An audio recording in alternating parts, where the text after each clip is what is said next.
Chapter 21 Eye for an Eye. Phew, that was a furiously busy day. They have said in the past that great risk bring great reward, and of course that is true. It isn't like I didn't know that already, but I'd hoped to minimize as much risk as possible. Circumstances have forced me into being aggressive and thankfully it has paid off. I check my status to behold my incredible bounty. Name, Anthony. Level, 4. Might, 15. Toughness, 12. Cunning, 25. Will, 18. HP, 28. MP, 0. Skills, Digging level 4, Acid Shot level 5, Grip level 4, Bite level 4, Advanced Stealth level 1, Tunnel Sense level 3. Mutations, Eyes +3, Antennae +2, Acid +2. Species, Hatchling Ant Worker, Formica. Skill points, 1. Biomass, 4. After consuming the thorn lizard and remains of my coral slug, I had 2 biomass. I held onto those and found another isolated coral slug to battle.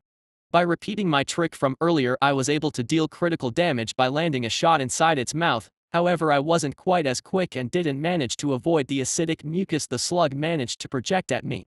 Having that sticky goop fired on me was bad enough, but oh boy did it burn.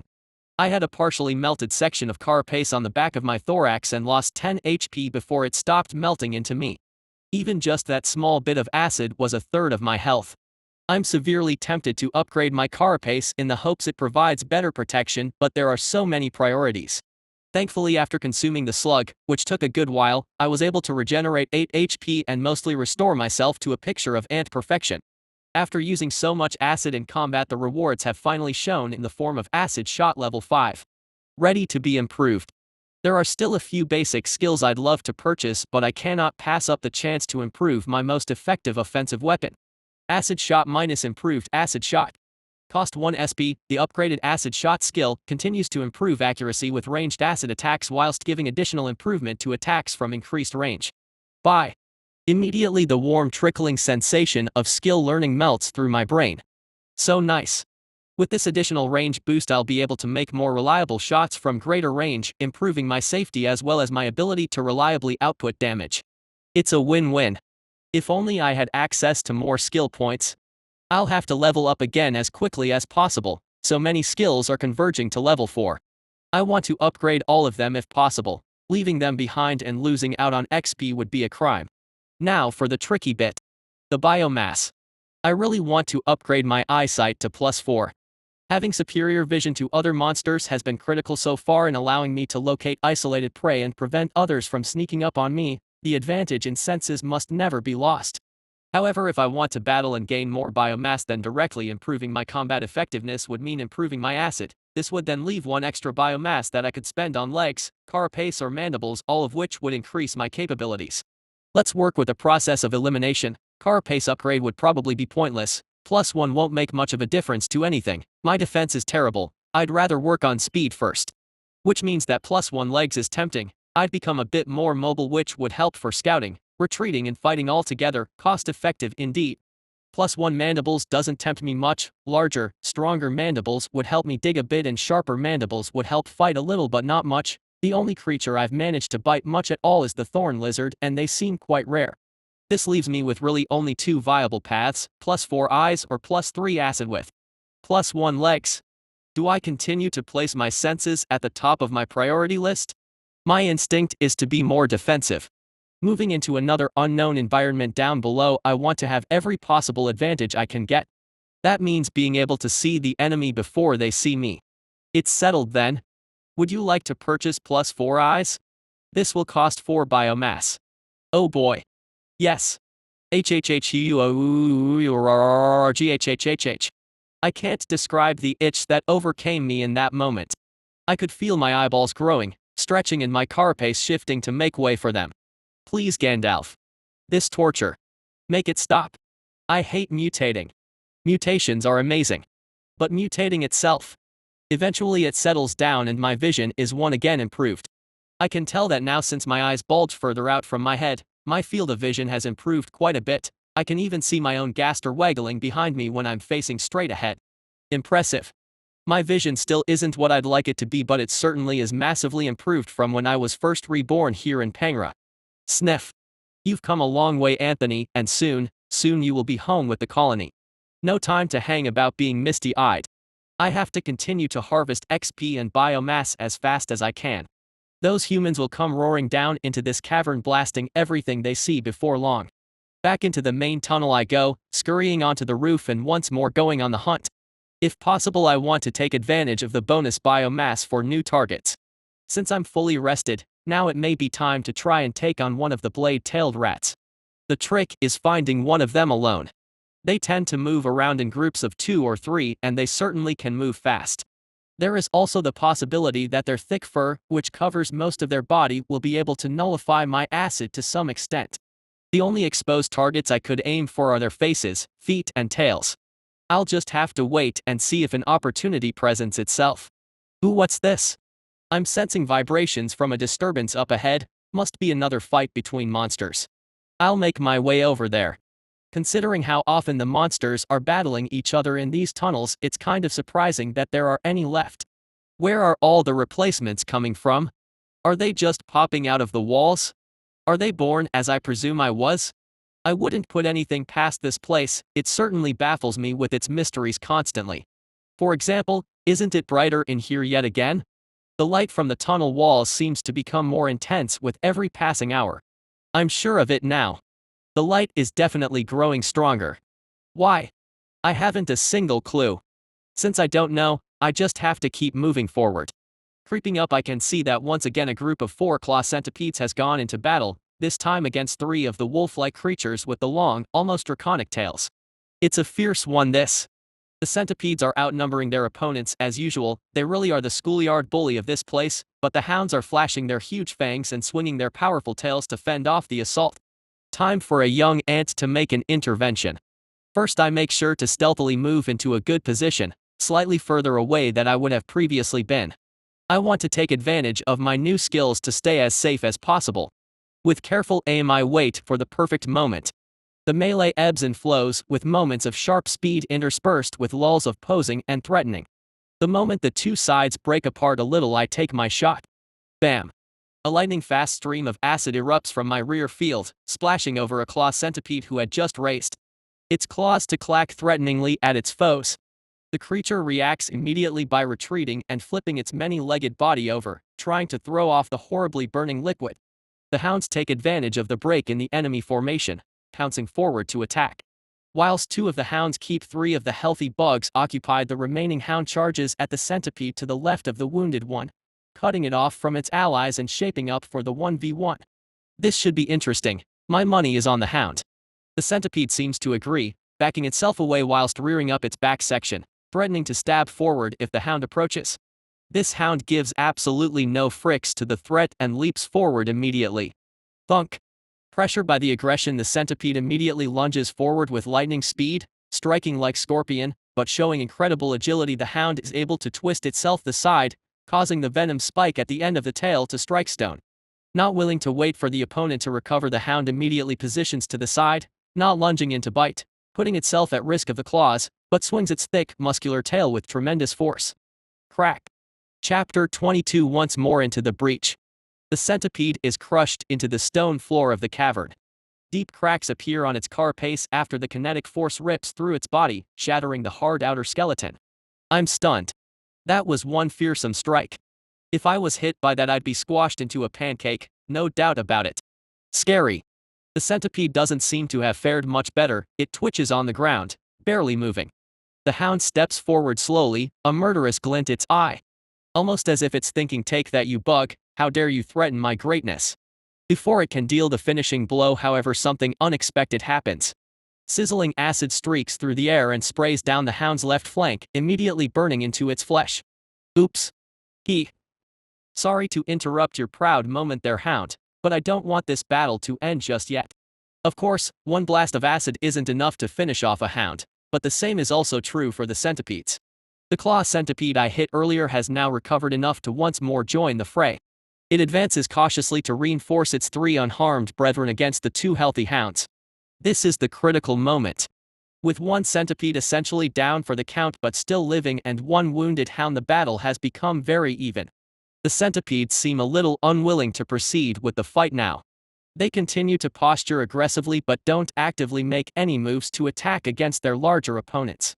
The hound I injured is mildly wounded by my acid but not badly enough to keep it out of the fight. Disregarding the source of the acid, it returns to the aid of its allies in fending off the swarming assailants.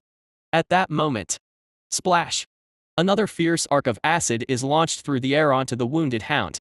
It howls miserably as the burning liquid strikes it once again, rolling and scrabbling at the rocks as it desperately tries to free itself of the liquid. A chance. At this moment, the three living centipedes rush forward, hundreds of tiny legs skittering so fast the creatures almost seem to flow over the ground.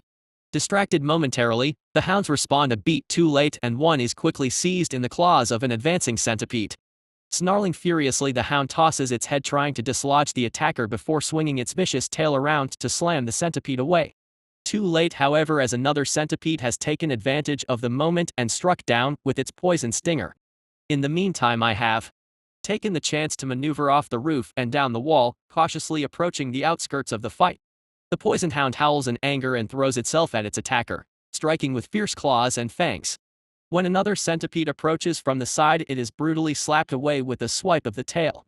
With one hound possibly fatally poisoned and other badly burned, the hounds are very much the worse for wear. Of the 4 centipedes, one is hanging on by a thread and the other 3 are all injured to some extent.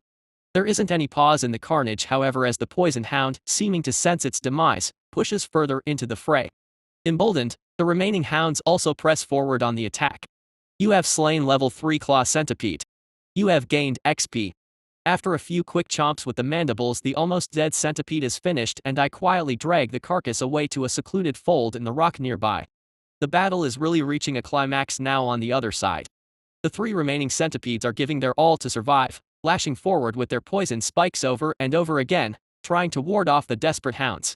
The poisoned hound is laboring hard now, barely able to put up any kind of fight as the poison takes its toll. The final hound, suffering from claw marks and several bites, stumbles at a critical moment, allowing a centipede to catch it in the shoulder with the spike, sealing its fate. The enraged victim launches itself into the centipedes, suffering bites and claw attacks as it does so.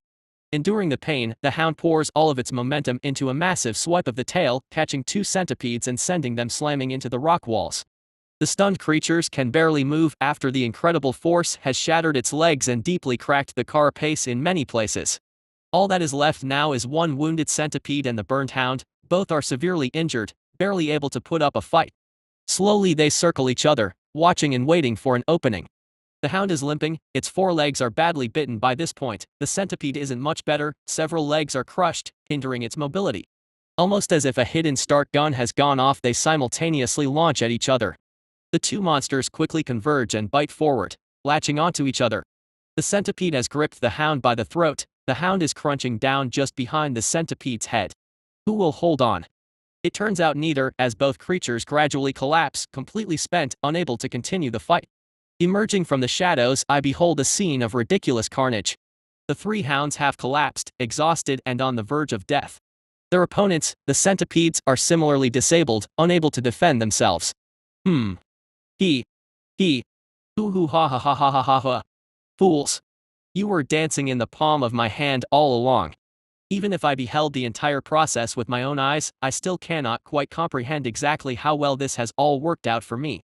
All of these creatures are on a sliver of health. Effectively 1 HP. This is an unprecedented harvest of XP and biomass. It's a little interesting how rapidly a person's attitudes can change, isn't it? Not too long ago I was an average person. I lived in a normal society and wouldn't consider harming another person. I had never been in a proper fight during my past life. And yet, after being here for a few days, I have already become accustomed to battles just like this. Being forced to fight and take the life of your own food quickly changes one's attitude on the sanctity of life. Perhaps in my mind I justify it by saying they aren't people but monsters, but isn't that what I am? Myself?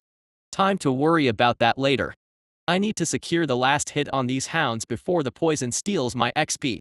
Moving efficiently, I move from hound to hound, using my mandibles to apply bite attacks until the familiar and soothing refrain of Gandalf rings in my mind. You have defeated level 4 Lupus Draco Cub. You have defeated level 3 Lupus Draco Cub.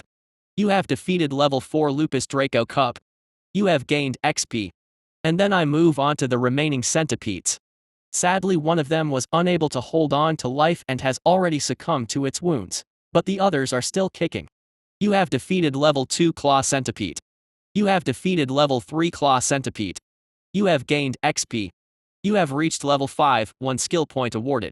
You have reached the level cap evolution menu available. www.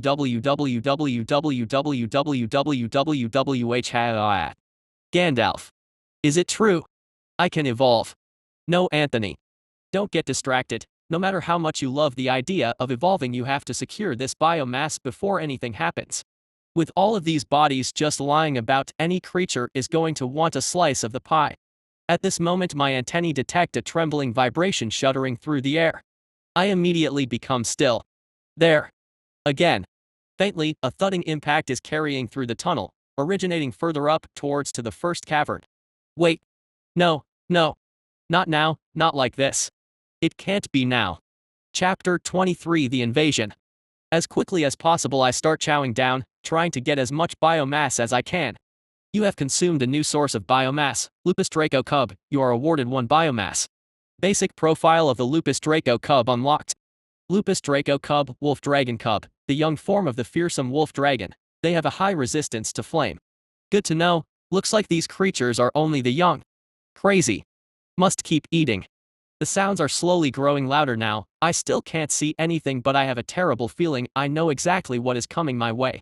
If I had an extra hour, even 10 minutes would be enough. Don't think, just eat. You have gained 1 biomass. Must keep eating. You have gained 1 biomass. Damn it, I'm starting to feel too full to eat. I've consumed an entire wolf dragon at this point. My stomach is full to bursting. Wait. I just remembered a disgusting thought. Something I recall learning due to my hobby of keeping a pet ant colony at home. Ants have 2 stomachs. Scouts and workers don't always carry prey back to the nest. Sometimes they eat and fill up their social stomach and then walk back to the nest and regurgitate the food for other ants to eat. If I recall correctly, honeypot ants take this to a massive extreme, where some worker ants will turn themselves into living storage containers, their gaster swelling to ridiculous sizes as they stay in the nest and give food to their hungry colony. So if my personal stomach is full, time to fill the social stomach. Each more. I move over to the centipedes and start wolfing down food as quick as I can. The rapidly growing sounds are like a whip on my back, urging me to work faster. I can make out the sounds better. The clash of swords and the roar of flame are growing closer and closer. I need 1 more biomass and then I'm out of here. Come on. Come on. You have gained 1 biomass. Finally. Thank you, Gandalf. Go go go go go. I need to get back to my nest and down the shaft and quickly as possible.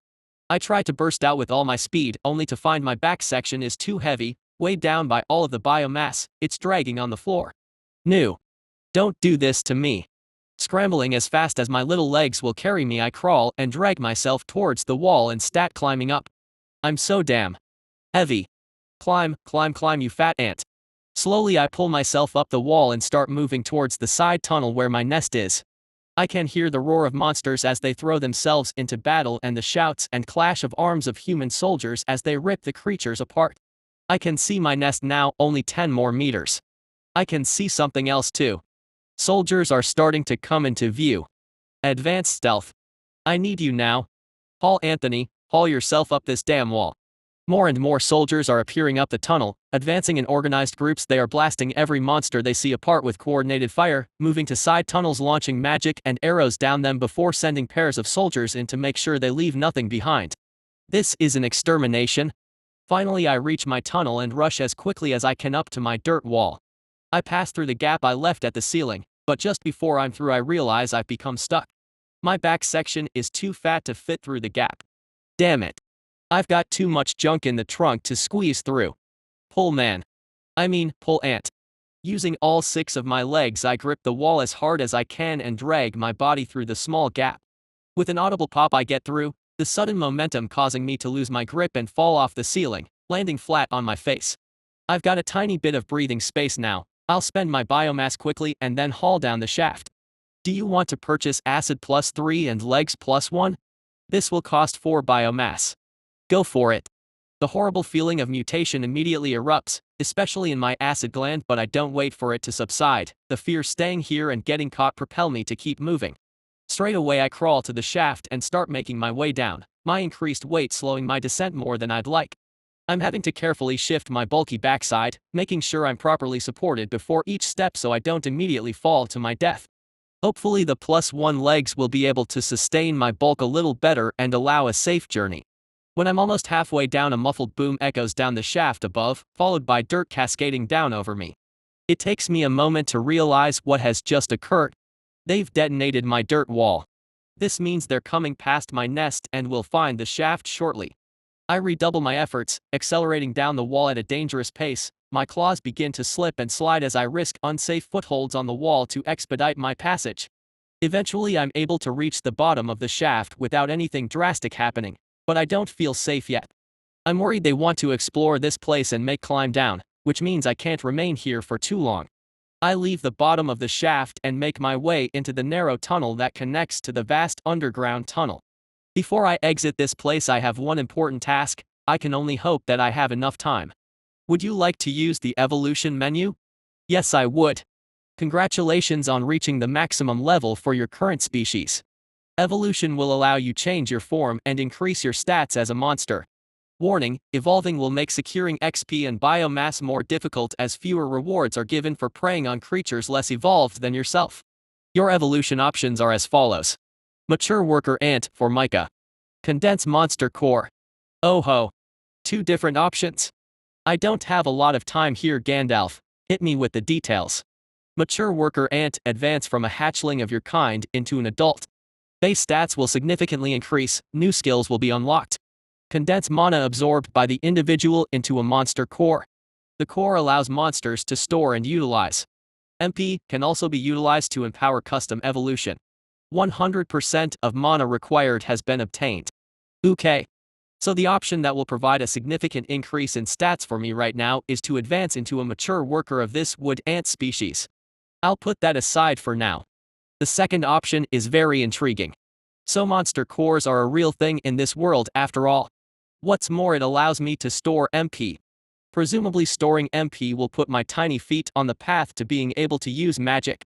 This is exciting. Mind you, according Gandalf, I've stored 100% of the mana required. When the heck did I do that?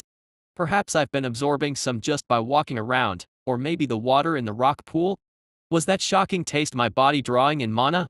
Advancing to a mature worker ant will give me the greatest boost to my survival chances immediately, gaining stats and perhaps some useful skills. Condensing the core and opening the door to being able to use magic is incredibly tempting, however. It won't boost my survival chances in the short term, but in the long term it may pay off huge dividends. This could be a time to take a risk to seize the late game. Would you like to spend this evolution to condense your monster core? Yes. My vision immediately goes black. Chapter 24, Core of the Problem. I don't know how much time had passed before I regained consciousness. The light slowly returns to my eyes and sensation to my limbs. Deep inside my thorax, the middle bit, a hot, boiling feeling is slowly fading away, drawing in a dense ball of heat. Probably my new core. Groggily I get my legs underneath me and start slowly moving through the tunnel again. No matter how weak I feel, I cannot stay here to rest. Pursuers could be dropping down the shaft to investigate even now. I have to move. Gradually my muddled thoughts begin to straighten themselves and my coordination slowly returns. As I navigate my way across the rocky tunnel, I check my status. Name, Anthony. Level, 1 core. Might, 15. Toughness, 12. Cunning, 25. Will, 18. HP, 30. MP, 10. Skills, Digging level 4, Improved Acid Shot level 1, Grip level 4, Bite level 4, Advanced Stealth level 1, Tunnel Sense level 3. Mutations, Eyes +4, Antennae +2, Acid +3, Legs +1. Species, Hatchling Ant Worker, for Micah. Skill points, 1. Biomass, 0. Holy mother of downgrades. Why am I level 1 Gandalf? My hard work, my accumulated experience, all the ridiculous good luck I've had? It hasn't been easy to survive to this point, you know. Where is my justice? Bitter feelings are rising in my heart as I survey my new status, but when I notice that my MP has gone from 0 to 10, it raises my spirit a bit. Looks like my hunch was correct, and the monster core is the vital ingredient to mastering magic for me and my fellow creatures down here. This could explain why so many monsters were drawn to the pool in the first cavern I was in. By drinking the water which was somehow suffused with mana, they were able to absorb it and hasten the formation of their core. When I think about though, I've sacrificed a significant upgrade to my stats in order to condense the core, which has given me, in effect, only 10 MP that I can't use. Was this really the correct decision? I have to advance now into what is likely more dangerous territory than I have experienced already. Those increased stats would have been super handy. I can't help but worry I've made the wrong choice. The prospect of being able to use mana was just too tantalizing in my eyes. Returning to level 1 may not be that bad. Doesn't it mean that I'll be able to level back up to 5 and evolve again? Which also means I'll be able to gain more of the precious skill points as I do so. Perhaps this is actually better. I'll have a second opportunity to amass skill points as an unevolved creature, which could allow me to gain more levels and skill points at a faster pace than evolving would have. I have one skill point available right now, but I don't want to spend it yet. I have several skills at level 4 which will need to be advanced once they reach level 5. I won't even look at the skills menu in case mana shaping or spell chanting has appeared in the list. I may not be able to resist the temptation. Be disciplined, Anthony. Don't let your precious skills waste away. Gradually I've regained full control of my body and shaken the dust off my mind as I reach the end of the tunnel. Beyond here lies the vast underground space I glimpsed earlier. Taking a deep breath, I walk out into the open air once again. Really, this place is so huge. The roof is 60, maybe even 70 meters high, so high I absolutely refuse to climb on it. One slip and I would certainly plummet to my own death. To my left and right the walls curve away into the distance to a place I cannot see. My eyesight isn't good enough, even at +4, to be able to see the ends of the walls. This is something I've been thinking more on. As an insect, I don't have regular eyes like a human, but compound eyes. This means a few things. Firstly, my eyes don't need to be wet, so I don't have to blink, more to the point I can't since I have no eyelids. Secondly, my eyes don't have one point of focus. Unlike a human who can see the one place they are directly looking at in great detail, my eyes are able to look in many directions at once, but the detail is poor. This explains why I've been so frustrated by the blurry nature of my vision, especially over a distance. It probably also explains why I've been able to avoid having anything sneak up on me, since I'm essentially watching every direction at once. I still believe upgrading my eyes has been the correct choice for me, and they'll probably be the first body part one mutate to +5. Since skills can evolve at +5, I'm very excited to see what will happen when a mutation reaches that level. Will I be able to advance my mutations into some crazy new thing? Any clues, Gandalf? Oh well. I shouldn't be surprised at this state. For all his immense wisdom, the Grey One has been very taciturn, or perhaps he's just shy. A little extra advice would surely be helpful though. Enough stalling. There isn't anything left for me to do but move into this new territory. Moving slowly, I more down the slope, leaving the shelter of the small tunnel and exposing myself to the open air of this incredible cavern. Cavern isn't even a large enough word to describe this place. It feels like a fully enclosed world, like a biome or terrarium. As I descend, picking my way through the rocks, I strain my eyes to see as far into the distance as I can. Strange twisted trees, huge oversized mushrooms, and a carpet of plant life underneath face me everywhere I turn. The whole forest pulses with the now familiar ambient blue glow. This scene is just so alien. For the first time I really think to myself, this is absolutely another world. I nervously poke the grasses and plants with my front claw, snipping at them to see if they react. When they don't respond, I move toward a giant mushroom. These things are easily twice the height of an adult person. After a moment's hesitation, I use my claw to prod it. After there isn't any reaction, tentatively give it a chomp with my mandibles. What is this thing? The stalk of the mushroom is soft and fibrous, giving way after my bite. The second my mandibles tear a tiny gap, they immediately flare with pain and I pull back swiftly. What the hell was that? Where I've torn the mushroom, a purple sap is slowly starting to ooze out. Is this some sort of acidic sap? Checking my HP, it appears as if I've taken minor damage. Phew.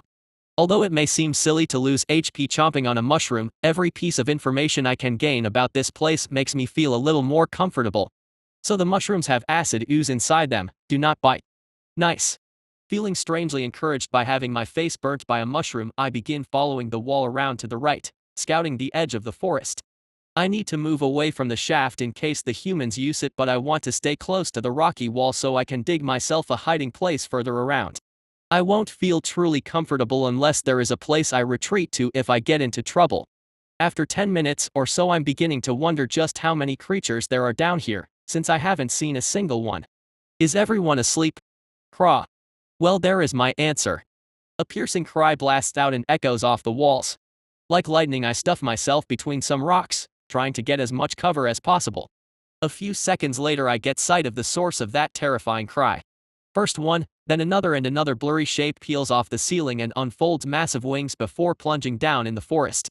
In the distance I can see each of the creatures has a wide-fanged maw and reaching, grasping claws on the ends of their feet. 7 of them in total have dropped down like comets, and from all the scuffling and roaring they are clearly battling against something down there. After a few minutes the flying monsters can be seen lifting up above the trees once more, but they seem to be struggling with something. Moments later their still struggling prey becomes visible as the flying monsters drag it into the air. It's a massive centipede, easily twice the size of those I saw in the tunnels above. Its body is covered in savage claw wounds, and it can do little more than thrash weakly as the triumphant hunters ascend with it in their claws, back to their hidden nest in the ceiling above. Scary. Chapter 25 New Frontiers. I'm willing to admit it. I was a little overconfident. With my skills improving and my core being condensed, I was feeling quite strong. Not that I could devour all in my path, but that perhaps I could hold my own as I explored. Nope. Did you see that centipede? It was massive. Clearly the evolved form of the creatures I'd seen above. How is that fair, Gandalf? If I'd evolved into a mature ant worker, would I be 3 meters long and 2 feet thick? How much biomass is that thing worth? Not to mention, as soon as it exposed itself, death immediately rained down from above. I shudder to think what would have happened if I'd been crawling about on the ceiling or gone further into the forest. I steel my resolve. I knew the creatures would be stronger when I came down here. I also understood the risk I took when I chose to spend my evolution on my monster core instead of boosting my stats immediately. I refuse to believe there isn't something in this enormous underground world that I cannot hunt. Advance, Anthony. Relying on my stealth and my superior senses, I will survive. Refusing to be cowed by the sudden display of lethality from this place, I resolutely advance into the forest. Stealthily, of course. As I move properly amongst the foliage with these bizarre trees and fungi above my head, I could almost believe I was on the surface, since the rock ceiling is too obscured for me to see from here. The strange foliage of the trees is interesting. I presume the trees don't need sunlight to survive, since there isn't any down here, so why do they have these strange fleshy leaves? Rather than having many individual leaves, the trees have huge, long ones that hang down, some of them almost to the ground. Most of the leaves are a deep shade of purple, but others tinge into red, creating a remarkable display of color everywhere I look. Presumably these trees are gaining energy from the veins of light. I'm guessing now these are mana veins that twist everywhere through the floor, branching into their endless patterns. Until I'm 100% certain that these trees aren't Venus ant traps, I'm going to carefully avoid touching those leaves. It wouldn't shock me to see that even the plants down here can be deadly. It isn't long before I begin to detect vibrations with my antennae. Crouching low, trying to take advantage of the vegetation that covers the floor, I move carefully in the direction of the disturbance. I can't chicken out. There is only one way to gather information and progress in this place, and that is to move forward and seize my chances. Like a stalking panther, I keep my posture low and move in a wide arc towards the noise, my eyes watching every possible angle simultaneously. My antennae poke forward, sticking out of the brush ever so slightly, feeling for vibrations. Advanced stealth has reached level 2. Fantastic. An advanced skill level up. It has taken a very long time. I assume that advanced skills require far more use before they level up than their basic counterparts. Thankfully this skill, which I rely on the most, has leveled at the perfect time. With renewed enthusiasm I continue to stalk the vibrations I sense. I find what I'm looking for in the shape of a hulking croca beast. Why the heck are these so many of these monstrosities around here? Thanks to pristine white robes of ascended Gandalf that it wasn't an evolved version. I have to admit, I'm still terrified of these things. This was the first monster I'd ever seen, and it was eating an ant alive when I saw it. If ants could have nightmares, I'd still be having them over that. This particular croca appears to be wounded. Across one of its arms there is a wide slash dripping with green blood, as well as a few other slashes. It appears this croca beast has been involved with some heavy fighting. The beast is breathing heavily through its massive maw of curved fangs. Don't focus on the teeth, Anthony. This is a golden opportunity, a heaven-sent chance. I'll never get a better chance than this to take on one of these horrible crocodiles one-on-one. This is a chance to finally put my fear of these creatures behind me as seize the bonus biomass I wasn't able to get before. Let's do this. Before I can talk myself out of it, I turn and blast the croca beast with acid. Come at me, you giant croc. My +3 acid fires out at lightning speed, splashing down the wounded monster's side. I was careful to aim the acid so that it would impact onto the wounds, hopefully causing more damage by seeping inside. The furious beast roars with pain, its massive jaws wide open as it turns to face me. As it does so, pow! Another acid shot directly into the creature's face. About half the acid goes directly into the creature's mouth, the other half blasts past the target, but I'm satisfied with the shot. How do you like that? If these monsters are going to keep letting fire acid directly inside their mouths like this, I'm going to have to patent this move. The dreaded Anthony mouth shot. Sounds wrong somehow. The croc thrashes its head wildly as its throat burns with terrible pain. Combined with the terrible wounds it had already sustained, this is clearly a bad day for this particular beast. Having decided on the origin of the ranged assault, the croc charges forward with its massive bulk, green scales glittering in the light. Holy moly! Quick as a flash, I leap to one side, all 6 legs skittering as fast as they can do, dodge past the brutal dash. The croc has both hands out, long claws gleaming with cold light. As I attempt to dodge past, it takes a massive swipe at me. Slash! As I leap to one side, I can feel the air brush past me from the fearsome strike. If that had connected, it may just be lights out. I'm afraid this croc has more life than I had assumed. Focus, Anthony, there isn't a way to back down now.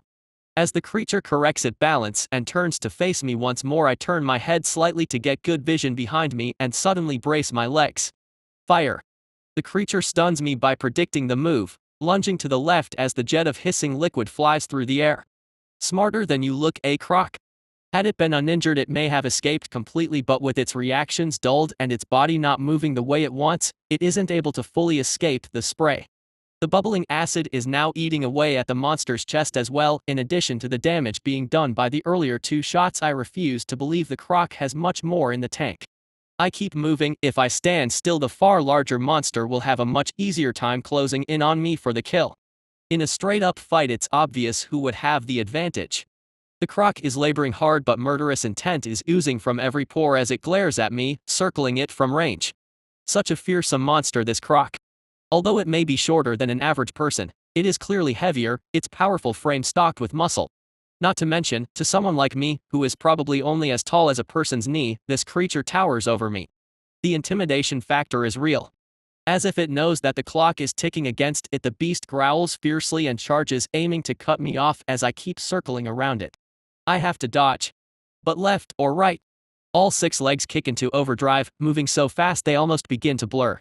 I continuously feint this way and that, trying to throw off the creature as it rapidly advances, building a fearsome momentum as it does so.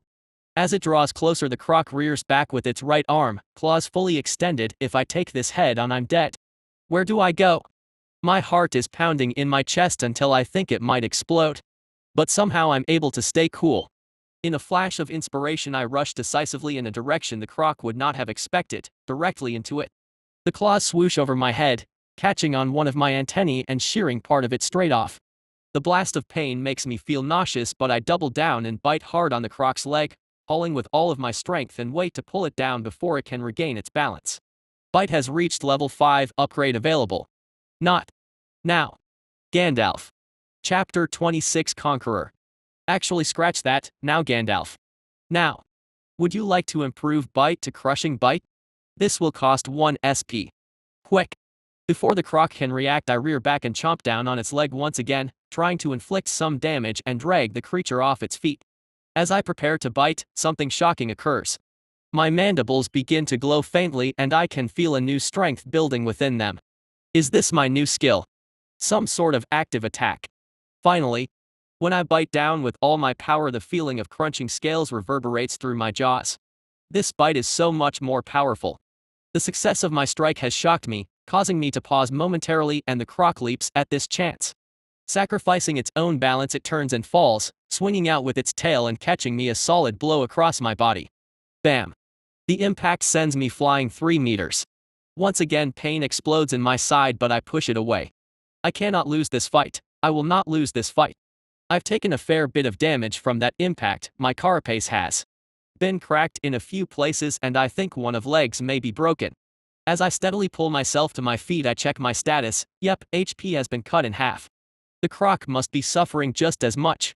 This is the final showdown. Indeed, my opponent is struggling hard, suffering continuous damage from my earlier acid attacks, not to mention the internal damage from the acid to the mouth, and now my new crushing bite has caused a severe wound to its leg. As I watch, the croc is attempting to get back onto its feet. I won't let it. One leg dragging uselessly behind me, I stumble forward to pressure the foe, lunging and darting at it, not letting it relax and stand. The croc has a newfound fear of my mandibles. Not willing to let me get a good bite in, it keeps swiping with claws and snapping its jaws, preventing it from standing up. Time is on my side in this battle. As long as I stay out of reach, I'll be able to outlast it. The croc knows this too, however. Rolling and twisting, it flails out with its tail one more time, the long appendage whipping out with lightning speed. Jump. With only 5 functional legs, I leap as high as I can and pull my legs tightly under my body. Missing by millimeters, the tail brushes the air beneath me, the incredible momentum of the strike throwing the croc onto its face. Chance. Nipping forward, I climb onto the croc's back where it cannot reach with its claws or teeth and forcefully chomp with all of my force. Don't hesitate, just chomp chomp chomp. The croc struggles violently, but I grip with all of my strength and continue to bite. Gradually, the accumulated damage it too much for it take. It moves less and less before finally growing still. You have defeated level 7 Garalosh Infantem. You have gained XP. You have achieved level 2, 1 skill point awarded. You have achieved level 3, 1 skill point awarded. Yikes SSSSSSSSSSS. Anyone walking past would treat it to the truly bizarre sight of a monstrous ant, standing on the back of its defeated foe and lifting its 2 front legs in the air, roaring silently with triumph. I managed to make a few grunts of male dominance. Did I just absorb the dragon soul? I feel mighty in this moment. I have conquered my fear. That battle was so intense. I was driven to my limits, experienced tremendous pain. Actually, I'm still experiencing tremendous pain. One of my antennae has been cut clean off. It stings, Gandalf. It stings real bad. I have to eat quickly and regenerate my HP. There isn't any more time to stand here posing. You have consumed a new source of biomass, Garalosh Infantem. You are awarded 1 biomass. Basic profile of the Garalosh Infantem unlocked. Garalosh Infantem, Garalosh Infant, the young offspring of Garalosh. This advanced creature is powerful, beware the crushing jaws. Infant. These things are infants. What the heck is Garalosh? Are all of these the offspring of just one creature? Worry about it later, keep eating. Stuffing all of my stomachs full, I'm able to gain a further 3 biomass from the infant, giving me a total of 4 and 2 skill points. What a haul.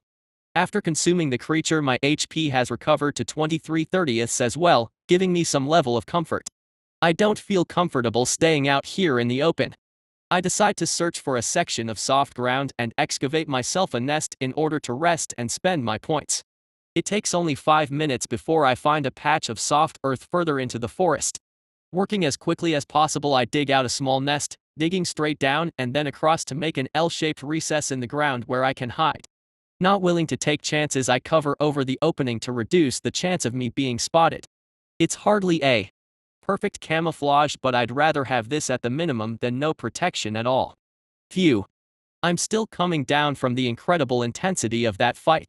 I came close to death on multiple occasions but was able to pull through and win tremendous gains.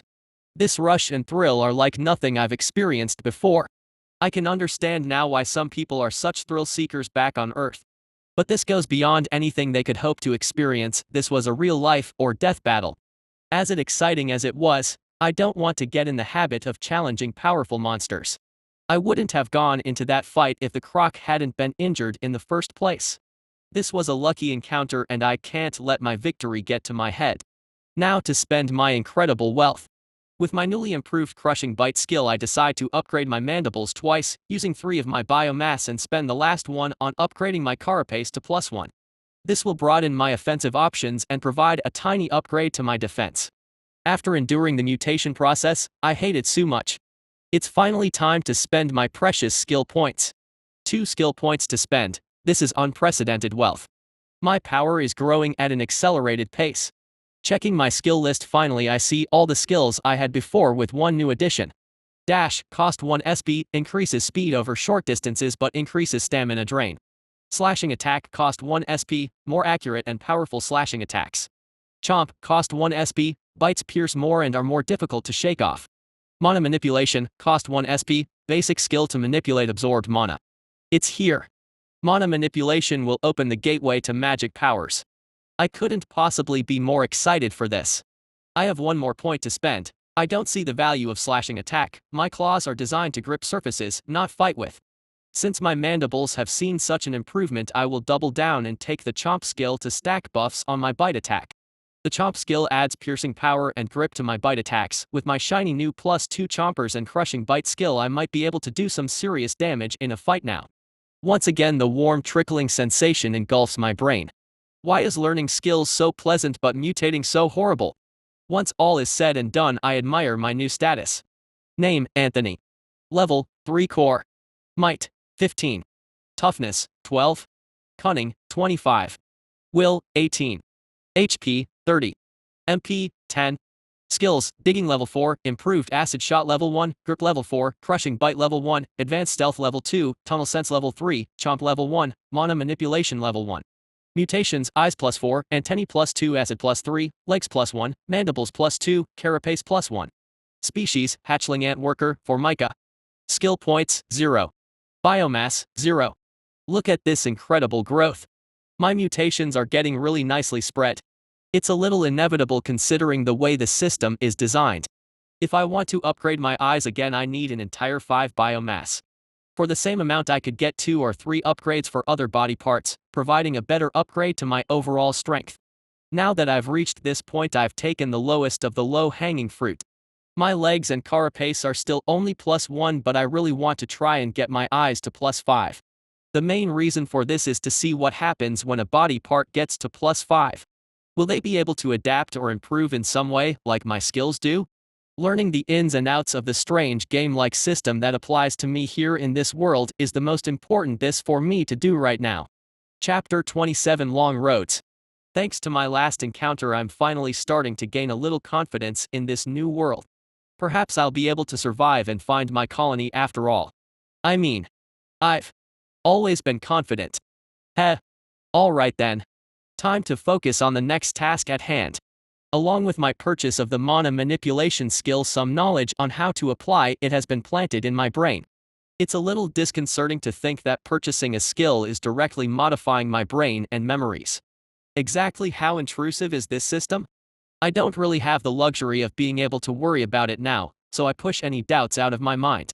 According to my new understanding, the mana absorbed by my body comes from the air and is stored in my monster core. In order to use that mana, I need to bring it out of my core and shape it. Hence the mana manipulation skill. With this skill, I'll be able to take the first step of using my MP to do something cool. Time to make an attempt. If I concentrate, I can feel my core within me, sitting right in the center of my midsection. It feels like a tight ball of heat, faintly pulsing with energy. That would be my mana. Before I attempt to draw my mana out, I want to have a firm image in my mind of what I want to happen. Something simple for the first attempt, okay? Let's go with. I want to release it as a cloud from my mouth. Just a harmless puff of mana from the mouth, easy. Concentrating hard, I focus all of my mental energy on my core, sinking my mind deep within myself. My core is still tiny, probably the size of a grape. I'll probably get chances to grow it in the future. My max MP is only 10 right now, surely that isn't enough to do much. My consciousness locks onto the core and then draws within. I feel like I've been transported inside a crystal world. Fractal angles reflect off in every direction. Within this space, the mana is floating lazily, turning in slow circles. Without anything to direct it, this is the state it will maintain. I can feel the moment when the energy within begins to respond to me. Gradually it begins to move, to flow in the direction of my thoughts. This is so damn hard. Forcing with all of my mental might, the mana moves reluctantly out of my core and through my body. I feel the force welling up in my throat now, like water caught in my esophagus. Opening my mouth wide, a small puff of glowing, transparent gas is released and quickly disperses into the air. Gasp. That was so freaking difficult. I feel exhausted just from that. I get that my ability to shift mana is as low as it gets, but I'm completely wrecked after just one harmless puff of mana. Magic is hard. Even more than I want to master it. Quickly checking my MP consumption, I see that I've only used 2 points. All of that effort for only 2 points is a little depressing. Nevertheless, the more I practice, the faster my skill level will rise and the easier it will be to practice, causing the speed of my training to get quicker and quicker. An exponential growth loop.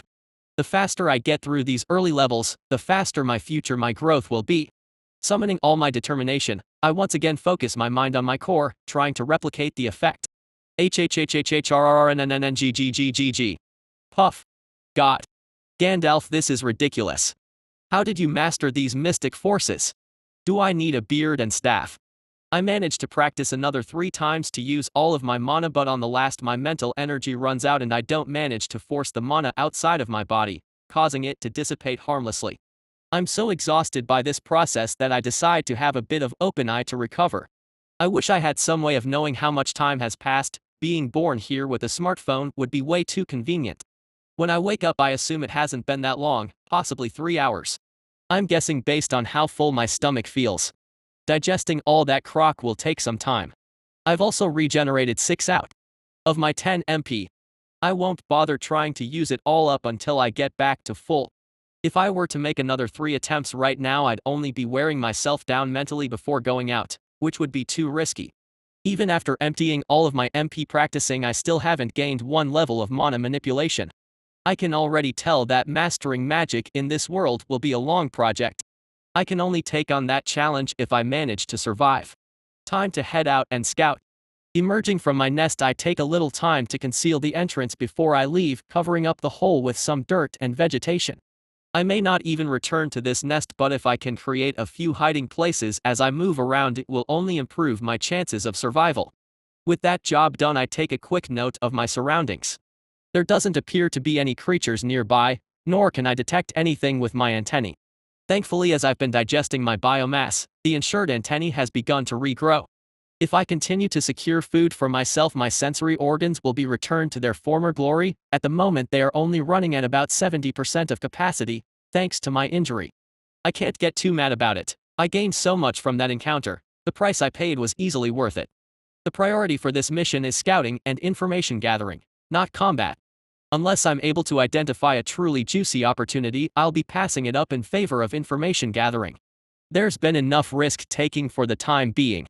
Satisfied that there isn't anything nearby, I start to move out, keeping low to the ground.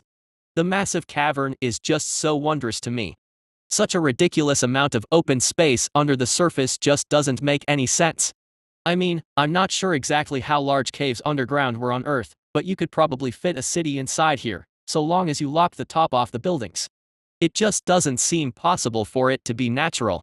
As I move through the undergrowth, my eyes are constantly focused in all directions. I especially don't want to be paid a visit by those horrible gargoyles from above. I notice that the terrain in here isn't completely flat. Here and there I can see hills and large rock formations, reaching up towards the ceiling. It wouldn't surprise me if many creatures made their homes in these places. Nesting in a more secure location will always be safer, but also invite competition. I think I'll skirt around them for now. Now that I'm inside such a large space, the weakness of my eyesight is once again weighing down on me.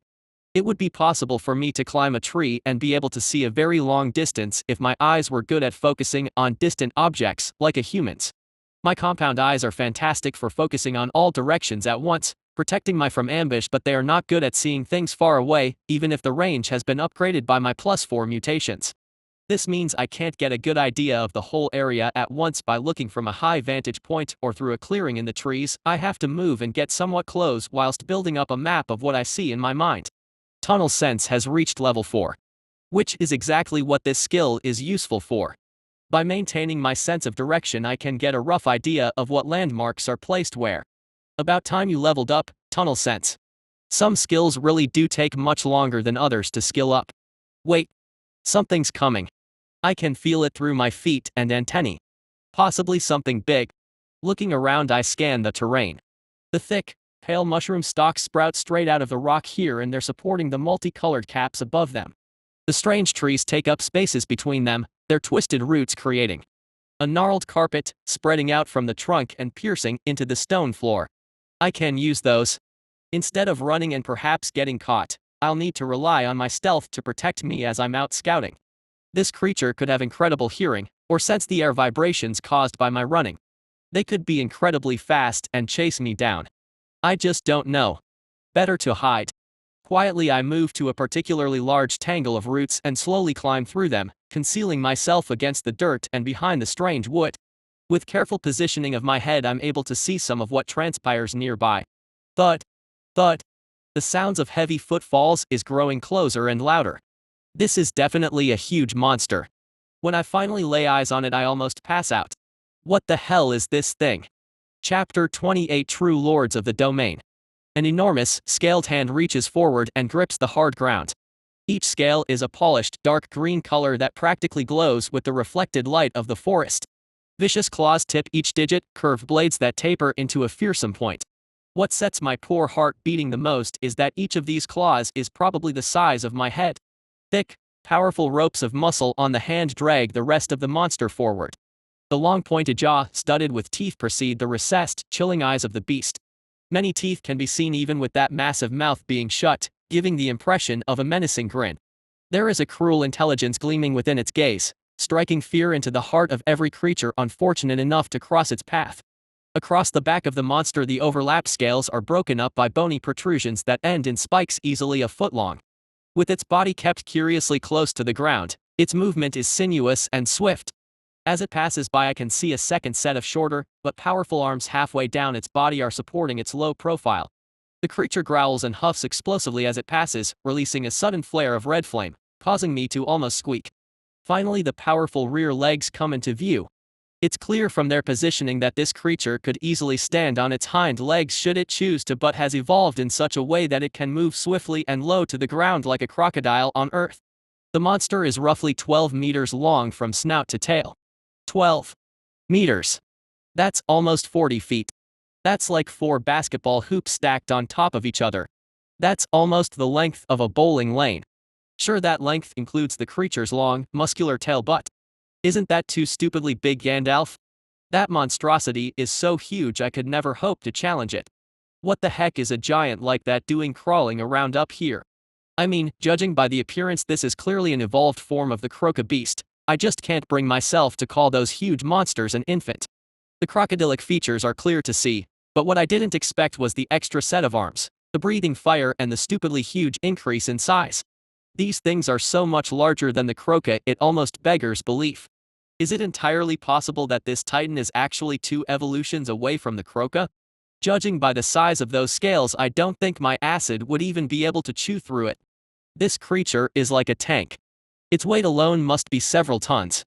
If there is anything here larger and more deadly looking than this thing I'll head back up and take my chances with the humans. Vibrations shake my tiny legs as the tremendous weight of the monster continues to impact heavily on the ground with each departing step. It's at this moment a renegade thought pops into my mind and I immediately move quietly out of my hiding place and begin to shadow the colossal croc. For some reason I thought of pilot fish on Earth. These fish would attach themselves to a larger creature, like a whale or a shark, and follow it around, keeping it clean and eating the leftovers. The larger animal gets a free cleaning service to keep it healthy and the smaller creatures get protection and food. I'm not about to waltz up to this behemoth and offer to brush its teeth, but I may just have found an amazingly safe way to move about for the time being. Safe, Anthony? You must be outside of your mind. Well, wait a moment. It's highly likely that almost every creature around here is going to want to avoid this thing like 7 plagues stacked on top of each other. Everything that doesn't get out of the way quick enough would have to get past the big boy before they could have a chance at me. As long as I'm not noticed by the croc, then I'll be extremely safe. Thankfully advanced stealth has shown its prowess in keeping me hidden, and if I continue to trail along and hide I may get another level in that skill while I scout around. There are risks to this plan, but they are manageable ones. I skitter along in the wake of the titanic monster. Due to its sheer size it moves fairly quickly, causing me to have to move a lot faster than I can realistically keep up with whilst minimizing noise. However, the bulky creature makes so much noise on its own my pattering little legs barely register in my own ears. For the next hour I continue to scuttle about whilst remaining hidden from my unsuspecting bodyguard. The bizarre scenery of this forest continues to astound me as we travel. At one point we passed by an enormous flower, vibrant petals wide open to reveal a gleaming jewel in the center the size of my own head. I was completely stunned at the sight, but the croc continued to stomp past, unmoved. I didn't get much time to inspect the flower, but I got some strange vibes from it. The petals spread in a dense overlapping fashion across the ground as the center of the flower faced directly upwards. Something about the way those thick, fleshy petals unnerved me. They almost appeared like a welcome mat, rolled out to invite a guest towards the center of the flower where the incredible diamond-like jewel grew. I also received an unexpected benefit when a large centipede suddenly scuttled out of some bushes in front of the Titan croc, as I'd begun to think of it. One of those large, evolved centipedes would be a tough fight for me, one I possibly couldn't win. To my new friend the Titan croc? Not even worth mentioning. Barely slowing down, the croc brought one of its claws crashing down on the centipede, squashing it into paste instantly. What surprised me most was that the Titan croc didn't even stop to consume the precious biomass, not even pausing before it continued to advance. I remembered at that moment what Gandalf had told me in the evolution menu, that more evolved creatures received less biomass from those less advanced than them. Possibly this centipede was useless to the croc. But that didn't mean it was useless to me. It's possibly a sad reflection on my present life that I would gleefully run over to the smashed remains of a gigantic centipede to eat. The tremendous force of the claw had crushed the poor victim like a human stepping on a bug, causing the guts to burst out everywhere. RRRGHHH. Even I'm losing my appetite. I won't give up the chance for biomass. Remember always, if you would almost rather be dead, then you need to eat and live. You have consumed a new source of biomass, Adultus ungibus scolopendra. You are awarded 1 biomass.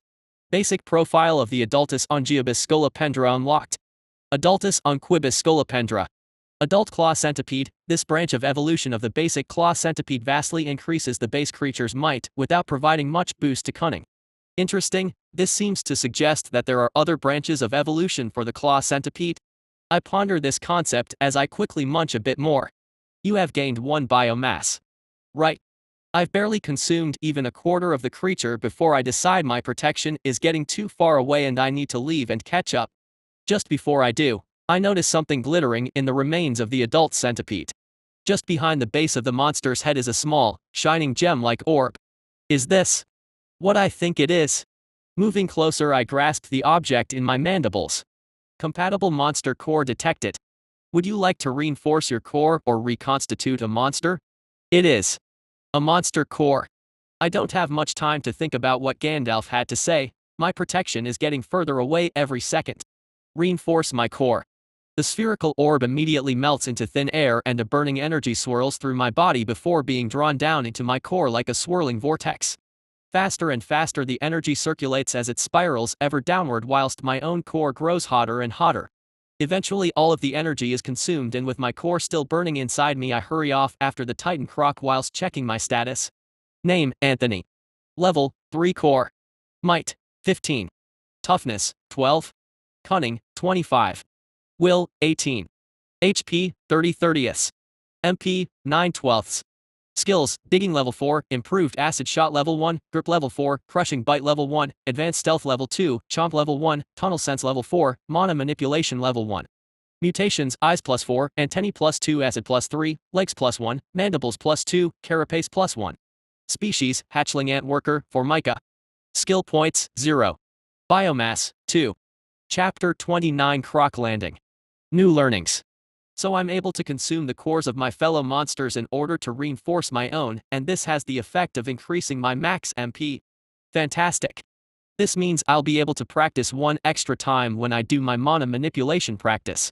It also means I've learned one more thing about the system that governs my growth in this place. If I want to gain more and more MP, then I need to consume monster cores to do so. That feels like it would be a massive challenge though. In order for a monster to have a monster core it must have reached max level and spent an evolution on it. By definition that means the monster will be strong, not something I'll usually be able to mess with. I was lucky this time. I can't expect I'll be able to gain more monster cores this easily in the future. Enough thinking. Time to chase after the Titan croc. Even if it isn't rushing, the sheer size of that monster means it moves fairly quickly and I really have to hustle to get back into my shadowing position behind the massive tail trailing behind the beast as it moves. It isn't long before we finally reach the place this unstoppable beast has been heading toward this whole time. The forest suddenly gives way and an open vista appears before me. It's a lake. A huge body of water, glowing with incredible light, occupies a large clearing. After traveling for over an hour, we have moved toward that center of this huge cavern, but something tells me we haven't even reached it yet. This lake is easily 100 meters across. I can even see small rivers and tributaries running off it. I suspect this lake is fed from an underground source, the water flowing up from beneath the rocky bed and then overflowing to create these small streams. What really dazzles me is the twisting ropes of blue light that rotate slowly around each other in a slow dance within the water. Almost like a double helix pattern. These ropes appear to be connected to the source of the lake and drifted around, pushed by some invisible current. Mana. I had seen this phenomenon before in the rock pool above, but it had been far, far weaker. The twisting ropes had been almost invisible. Even so, the water had been suffused with mana, causing it to draw monsters from all over the cavern to drink and absorb the energy, trying to condense their cores. This water must have truly dense mana in it. Just like before, all manner of creatures had been drawn to the water source to drink and absorb the energy. Perhaps a good chunk of these monsters had already condensed their core and were just restoring MP they had used up. I would have to test that idea. Within my range of view, I could already see a huge range of monsters. Some I had seen before, but others I had not. A large tangle of the basic centipedes is here. I think I glimpsed inside a slightly different one, something about its color or shape, but it was concealed within the writhing bodies of the more basic kind and I couldn't be sure. Perhaps it was nothing. An evolved version of the wolf dragon cub is here, larger and more intimidating than before. It has what looks almost like a lion's mane around its neck, thick proud fur that projects pride and status. I could swear that the creature's eyes were on fire. It's hard to make out the details, but the air seems to be shimmering with heat haze right around its eyes. Surely not. There are other creatures I've never seen before. A gorilla-looking thing with massive, thick arms and a bat-like face, smaller monkey-like creatures swarming and screeching around its feet. Over there I can see a few of those gargoyle-like monsters I'd seen descend from the roof. Past them is what I believe is an evolved thorn lizard, not much larger than the original but looked more densely muscled and its spikes more menacing than before. Another creature had the appearance of an armored bison of some kind. Built with its legs low to the ground and thick plates of a rock-looking substance protecting its face and back. More and more I spotted new types of monsters around the lake. The sheer variety of them was dizzying. Just how many different types of monsters were there down here? It was going to be a real pain trying to remember all off this. Unfortunately, most of them look too strong for me to deal with. I'll have to continue to choose my targets very carefully. As the giant titan croca approaches the water's edge, the nearby monsters wisely create space for it. I can see the area the croca has settled in is a large, flattened muddy zone where the monster can stretch out its full length and lap up the mana-charged water at leisure. It sure looks good to be the king. Even with all of these monster types here around the lake, there isn't anything that looks like it could go one-on-one with this guy. What the heck was a Garalosh that could produce such fearsome offspring? Since the piece of the water seems to hold here as well, I move a little ways around from the croc and approach the water's edge to get a taste. Zzzzzzzzzzzzzzzzap. Wow. Paw. That tingling, burning sensation is back in full force. The difference now is that after the feeling floods through my whole body, it then recedes back, like ocean water from a beach, drawing further and further in until it's settled completely inside my core. Checking my status, I can see that my MP has regained 2 points. Right on. I take another sip in order to refill myself to max and then sit for a moment until the intense sensation fades. Since I'm here at this lake and can essentially refill my MP for free, this is a perfect opportunity to train my mana manipulation skill. I can grind non-stop until hunger forces me to go out for a hunt. Excited, I start snooping around for a place soft enough for me to construct a basic hiding hole and get stuck into digging as soon as I can. I manage to find a good spot close to where the Titan Croc is currently flopping. I'm thinking that the presence of the dominant monster will help dissuade others from sneaking about here looking for prey. With my small chamber excavated, I start training my mana manipulation immediately, bringing it out of my core and directing it to my throat, letting it build up before releasing it in a small puff of magical energy. Phew. It is still punishingly difficult, requiring fierce concentration on my part. Thankfully, after my third attempt, Gandalf chips in some moral support. Mana manipulation has reached level 2. Hooray! I've been waiting for those words. I eagerly begin my routine again, and there is a barely noticeable change in the difficulty of drawing the energy out of my core and directing it to where I want it to go. One level was never going to make much difference, I suppose. However, with the support of my improved skills, I'm able to completely exhaust my mana and my mind with 6 complete sets of practice. Completely drained, I drag myself back to the lake and start drinking to refill my MP. It takes a while to do this since I find the experience of absorbing mana from the water to be quite intense. The only thing I'm really disappointed in right now is that even though I covered so much ground when following the Titan Croca about, I wasn't able to find the pheromone trail laid down by the scouts from Colony at all. Not even a sniff. I ponder this as I continue to drink from the lake. Wait. If monsters from all over this area of the cavern have come here to drink, then there exists a possibility that members of my colony have also come to this location. I highly doubt a scout would pass such a rich mana source as this and not mark it down for the rest of the colony to come and get a taste. This could be it. Once my MP has been refilled, I immediately start to scurry around the lake, tippity-tapping the ground with my antennae as I do so. The severed one has continued to regrow and is about halfway back now, thankfully. Seeking the welcoming scent of my tribe. Other monsters eyes me suspiciously as I make my way past, but I don't pay them much mind, even accidentally walking over a wolf dragon's tail without realizing. Thankfully, the monster was too shocked to react quickly and too reluctant to break the water truce to do anything as I continued on my way. When I get halfway around the lake, my antennae start to tingle with a response to the now familiar scent. It's here. Chapter 30 Juniors are for light duties. The expedition had been proceeding smoothly so far, something Mirren was exceedingly grateful for. The Royal Guards and the Legion had cooperated in the clearing of the upper levels, and hundreds of lower-leveled monsters had been destroyed in preparation for the wave. It normally wouldn't take long for such high-level warriors to move through this area of dungeon. To the higher-leveled legionaries, this place was simply no threat at all. They could probably walk through with 6 monsters hanging off them and hardly take any damage. To be completely thorough and clear out every side tunnel, every passage, and all of the branches systematically took a lot of time and effort. With 2 forces as sharp as the Guard, who only accepted the best, and the Deep Legion, who lived for this kind of fighting, the task was done as quickly as it realistically could be done. Don't they look relaxed over there, grumbled Donnellan, indicating the senior legionaries standing by the tunnel wall chatting and laughing together. I wouldn't stare too much if I were you, and keep your voice down, Mirren whispered back, keeping her hands on her crossbow and her eyes on the tunnel. Aurelia is rumored to have incredibly advanced hearing skills. If they hear you whining, you'll be digging latrines into the rock. It just doesn't seem right that us lower-level trainees with weaker jobs have to do all the heavy lifting whilst the full legionaries stand about and watch. I've launched so many fireballs in the last 10 hours my fingers have almost burnt black, Donnellan moaned. Donnellan usually wasn't the type to whinge and complain when he was on the job, but fighting monsters and being on constant alert for the better part of half a day was enough to get anyone in a foul mood. To make matters worse, even the trainees were high enough of a level that they received very little experience for using their skills or killing monsters this high up in the dungeon. Hold on a little longer, Yusuke, Mirren admonished. We'll make it down to the first expanse soon and set up the advanced camp. We're scheduled to rest once the fortifications are in place. Great, more digging. Mirren could only roll her eyes at Donnellan's continual complaints. She couldn't blame him too much.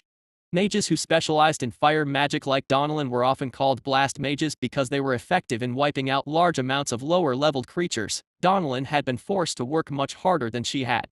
How are you two traveling? Managing to stay awake? Laughed one of their centurions, Alexei, as he approached to check on them. The 2 trainees immediately saluted. Just fine, Centurion. Donnellan declared, his voice full of vigor. I'm ready to serve another 10 hours, easily. Alexei snorted. No, you're not. In another hour you'll be snoring on your feet. The well-built officer gave them both an encouraging slap on the back. Remember, for you and the other trainees, this mission is a rite of passage. Expect that you'll be worked extra hard. By the time we're done, you'll feel dead and reborn at the same time. Mirren winced and Donnell audibly groaned, causing Alexei to laugh again. Don't worry too much, me and the old fogies will start to pick up the slack once we reach the first expanse. Alexei leaned closer to whisper conspiratorially, you may not know this, but us higher-ranked legionaries are built to function a lot deeper in the dungeon than this. It's hard to show our stuff up here. Donnellan choked back a laugh. What? Because the monsters are too weak. He scoffed. No, Alexei drawled, because the mana up here is too thin. The ambient levels in the expanse is just barely enough. You'll see some good stuff then. Watch out for the commander especially, he's a living legend for a reason, you know. Alexei! Came a shout from across the tunnel. The three of them immediately snapped to attention. Yes, Tribune Aurelia. The older woman was glaring at Alexei with a heat he could almost feel. If you're done running your mouth to the trainees, Centurion, then I suggest you take the trainees to the supply cart and locate 3 shovels. We'll need latrines dug once we reach the expanse. Donnellan almost wept. As the 2 trainees trudged away, cursing silently at their Centurion, Titus was chuckling quietly to himself. You think I shouldn't be so hard on them? Aurelia asked, one eyebrow raised. Titus shifted his grip on the massive axe resting on his shoulder. Instead of answering the question, he asked one. Do you remember your promotion expedition? He said. Aurelia grunted. How could I forget? You ground us into paste, put us back together, and then ground us down again. Her answer drew a fearsome grin from the commander. Now you're one of the finest officers I've ever seen. We don't coddle legionaries, Aurelia, we liquefy them so we can pour them into our mold. If those kids aren't crying themselves to sleep tonight, we haven't worked hard enough. And Alexei. Titus frowned. I'll have a word with our chatty Centurion myself. Aurelia winced. After a chat with Commander Titus, Alexei wouldn't be speaking for some time. The healing alone might take weeks. Is the Royal Guard clear on their duties until the wave, Tribune? Titus asked. Yes, Commander. We can leave protecting the dungeon entrance and the upper tunnels to them. I'll have to thank the Queen personally when we get back, her guards really know their stuff. Titus grunted. It was true the guard were highly skilled, but he wasn't sure it was necessarily the best idea for the Queen to send her most competent defenders into the dungeon to manage the upper tunnels. With all of the upper tunnels swept, it was time to make the push into the expanse. This is where the true strength of the dungeon began to reveal itself, as well as its wealth. Monster cores were just one of the valuable materials that could be harvested from the depths. Minerals, powerful crystals, as well as the raw XP the monsters provided all commanded a price. The deeper the expedition progressed into the dungeon, the easier Titus began to move. After so many years of campaigning, it was difficult for him to spend such an extended amount of time on the surface. He wasn't built for up there, writing letters and managing the budget. With his axe in hand and the mana burning in his veins, he felt much more comfortable. Within the hour, the expedition was prepared to advance further into the dungeon. Titus positioned himself at the head of the caravan, leading his legionaries towards the forest. After 10 minutes of marching with the occasional pause to crush a few monsters that came their way, the tunnel opened wide suddenly to reveal the vast underground space that had been named the Forest Expanse. The glowing forest spread before them in a wide arc, their faces illuminated by the blue light of the forest. In orderly fashion, the legionaries moved swiftly to set up camp. Earth mages moved quickly to raise walls using their powerful spells to create temporary barriers made of the soft earth of the cavern floor. The trainees were charged with unloading the supplies from the carts, erecting the tents, and of course, digging the latrines. Titus watched his troops go about their tasks with a critical eye.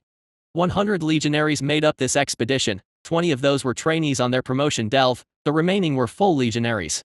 25 auxiliaries were also part of the force, responsible for medical aid, logistics, and of course, the cook. The Deep Legion would construct a forward fort here, barricading the tunnel leading towards the city of Lyria and defending it during the wave. From here they would also launch their scouting missions to locate the ant colony. Suddenly Titus heard a monstrous roar from the edge of the forest. Bursting through the trees was a mature lightning fist ape, its huge gorilla-like fists thumping into the stone as it charged, full of rage, towards the legionary force. The commander could only sigh. This high in the dungeon, it was common to see monsters with stunningly low cunning. He was hardly surprised to see a lightning ape engaged in such a suicidal charge. Of the evolutions possible to the spark chimp, the lightning fist ape was the only one that actually lost cunning in the process. In exchange they gained tremendous might and a strong affinity to electric mana shaping, which they usually discharged through their fists. As the monster hurled closer, the rest of the legion showed no reaction as the commander stepped slowly forward. When the beast was directly in front of him, its fetid breath washing over his face, Titus finally moved. With one hand he hauled his famed axe, the enormous blade more a block of steel than a refined weapon, before he brought it down just in front of the charging monster. When the axe impacted the rock there was a thud, then a pause, before a massive roar erupted as if a meteor had struck the earth. When the dust settled, a 30-meter-long groove had been cut into the cavern floor. The severed corpse of the ape, cut directly in half straight between the eyes, lay either side of the cut. Chapter 31: Unwelcome Guests. The trail has been detected. It looks the members of my colony have been to this lake after all. This is incredible news. I could possibly just wait here next to the lake for them to show up and follow them back to the nest. Staying close to the lake, I tip-tap my antennae on the ground and follow the trail away from the water. It absolutely seems like a solid trail has been laid down here. The more often ants use a particular path, the more they will reinforce the trail with pheromones, making the trail more and more solid. I don't think this path has been in particularly heavy use, but members of the colony have certainly been here a few times. I retreat back to the safety of the lake and can't resist a small dance of happiness. Nearby monsters are looking at me funny out of the corner of their eyes. It probably isn't very often they are treated to some amateur ant freestyle tap. My new family is with reach. After being on my own in this dungeon for days on end, it'll feel so nice just to see another entity that doesn't want to eat me. I'll get to see my mother in another world, the Queen. I wonder how big she is. I really didn't get to see my mother much back on Earth. Most of the time I'd been on my own. Hopefully this time I'll be able to help out a bit more and we can work together. Gah. I'm too excited. Need to chill, need to calm down. It's important I don't forget where I am. This environment is incredibly dangerous. If I run about whilst this distracted, I'll just get myself killed. I scout around for a few minutes until I find a nice nest site and dig myself my now patented L chamber and close over the top. Ensconced in total darkness, I once again begin the exhausting process of training my mana manipulation. Puff. The chamber is briefly illuminated every time the small cloud of mana is released from my mouth. Puff. Eventually I exhaust my mana, once again failing at my last attempt, unsuccessfully directing the energy due to my exhausted mental state. The road ahead is still long. Once this is done, I decide to rest, entering the state of torpor, the sleep equivalent of the insect. I'm getting more and more accustomed to this rest. Without closing my eyes, just going still and sort of zoning out for an extended period of time. Eventually I wake up feeling much more rested and calm. Phew. Too many exciting developments have happened here. I need to continue to take it slow for a little while and take stock of things. My original plan of staying here to level up mana manipulation isn't a bad one. The added benefit now is that if I keep track of the lake, there is a chance I'll be able to join up with a group of my colony mates and follow them back home to the nest. The other option available is to try and follow the trail back to the nest on my own, but I'm reluctant to take that risk when it may not even be necessary. I'll stay here and continue to train up a few skills. The other skill I want to increase is dig. It may not be the flashiest skill, the best use in combat, or indeed, particularly useful for anything really. But I like it. If you had to ask me what the fundamental skill of the ant is, it would be their incredible capacity to construct their nests, and at the center of this is the ability to dig like a boss. Besides, it is super easy to level up, all I have to do is dig about. With this in mind, I start to make extensions to my small chamber, digging small, narrow tunnels in a few directions just a meter under the surface, diverting around, under, or stopping a tunnel completely when I run into rock. For some reason the work is soothing. I'm almost humming to myself as I ship loads of dirt back and forth in my mandibles.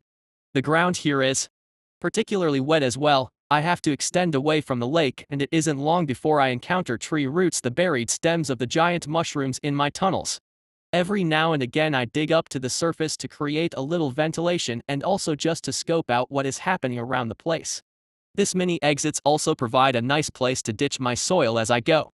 I get so engrossed in digging that I didn't even notice when the notification for the skill reaching level came through.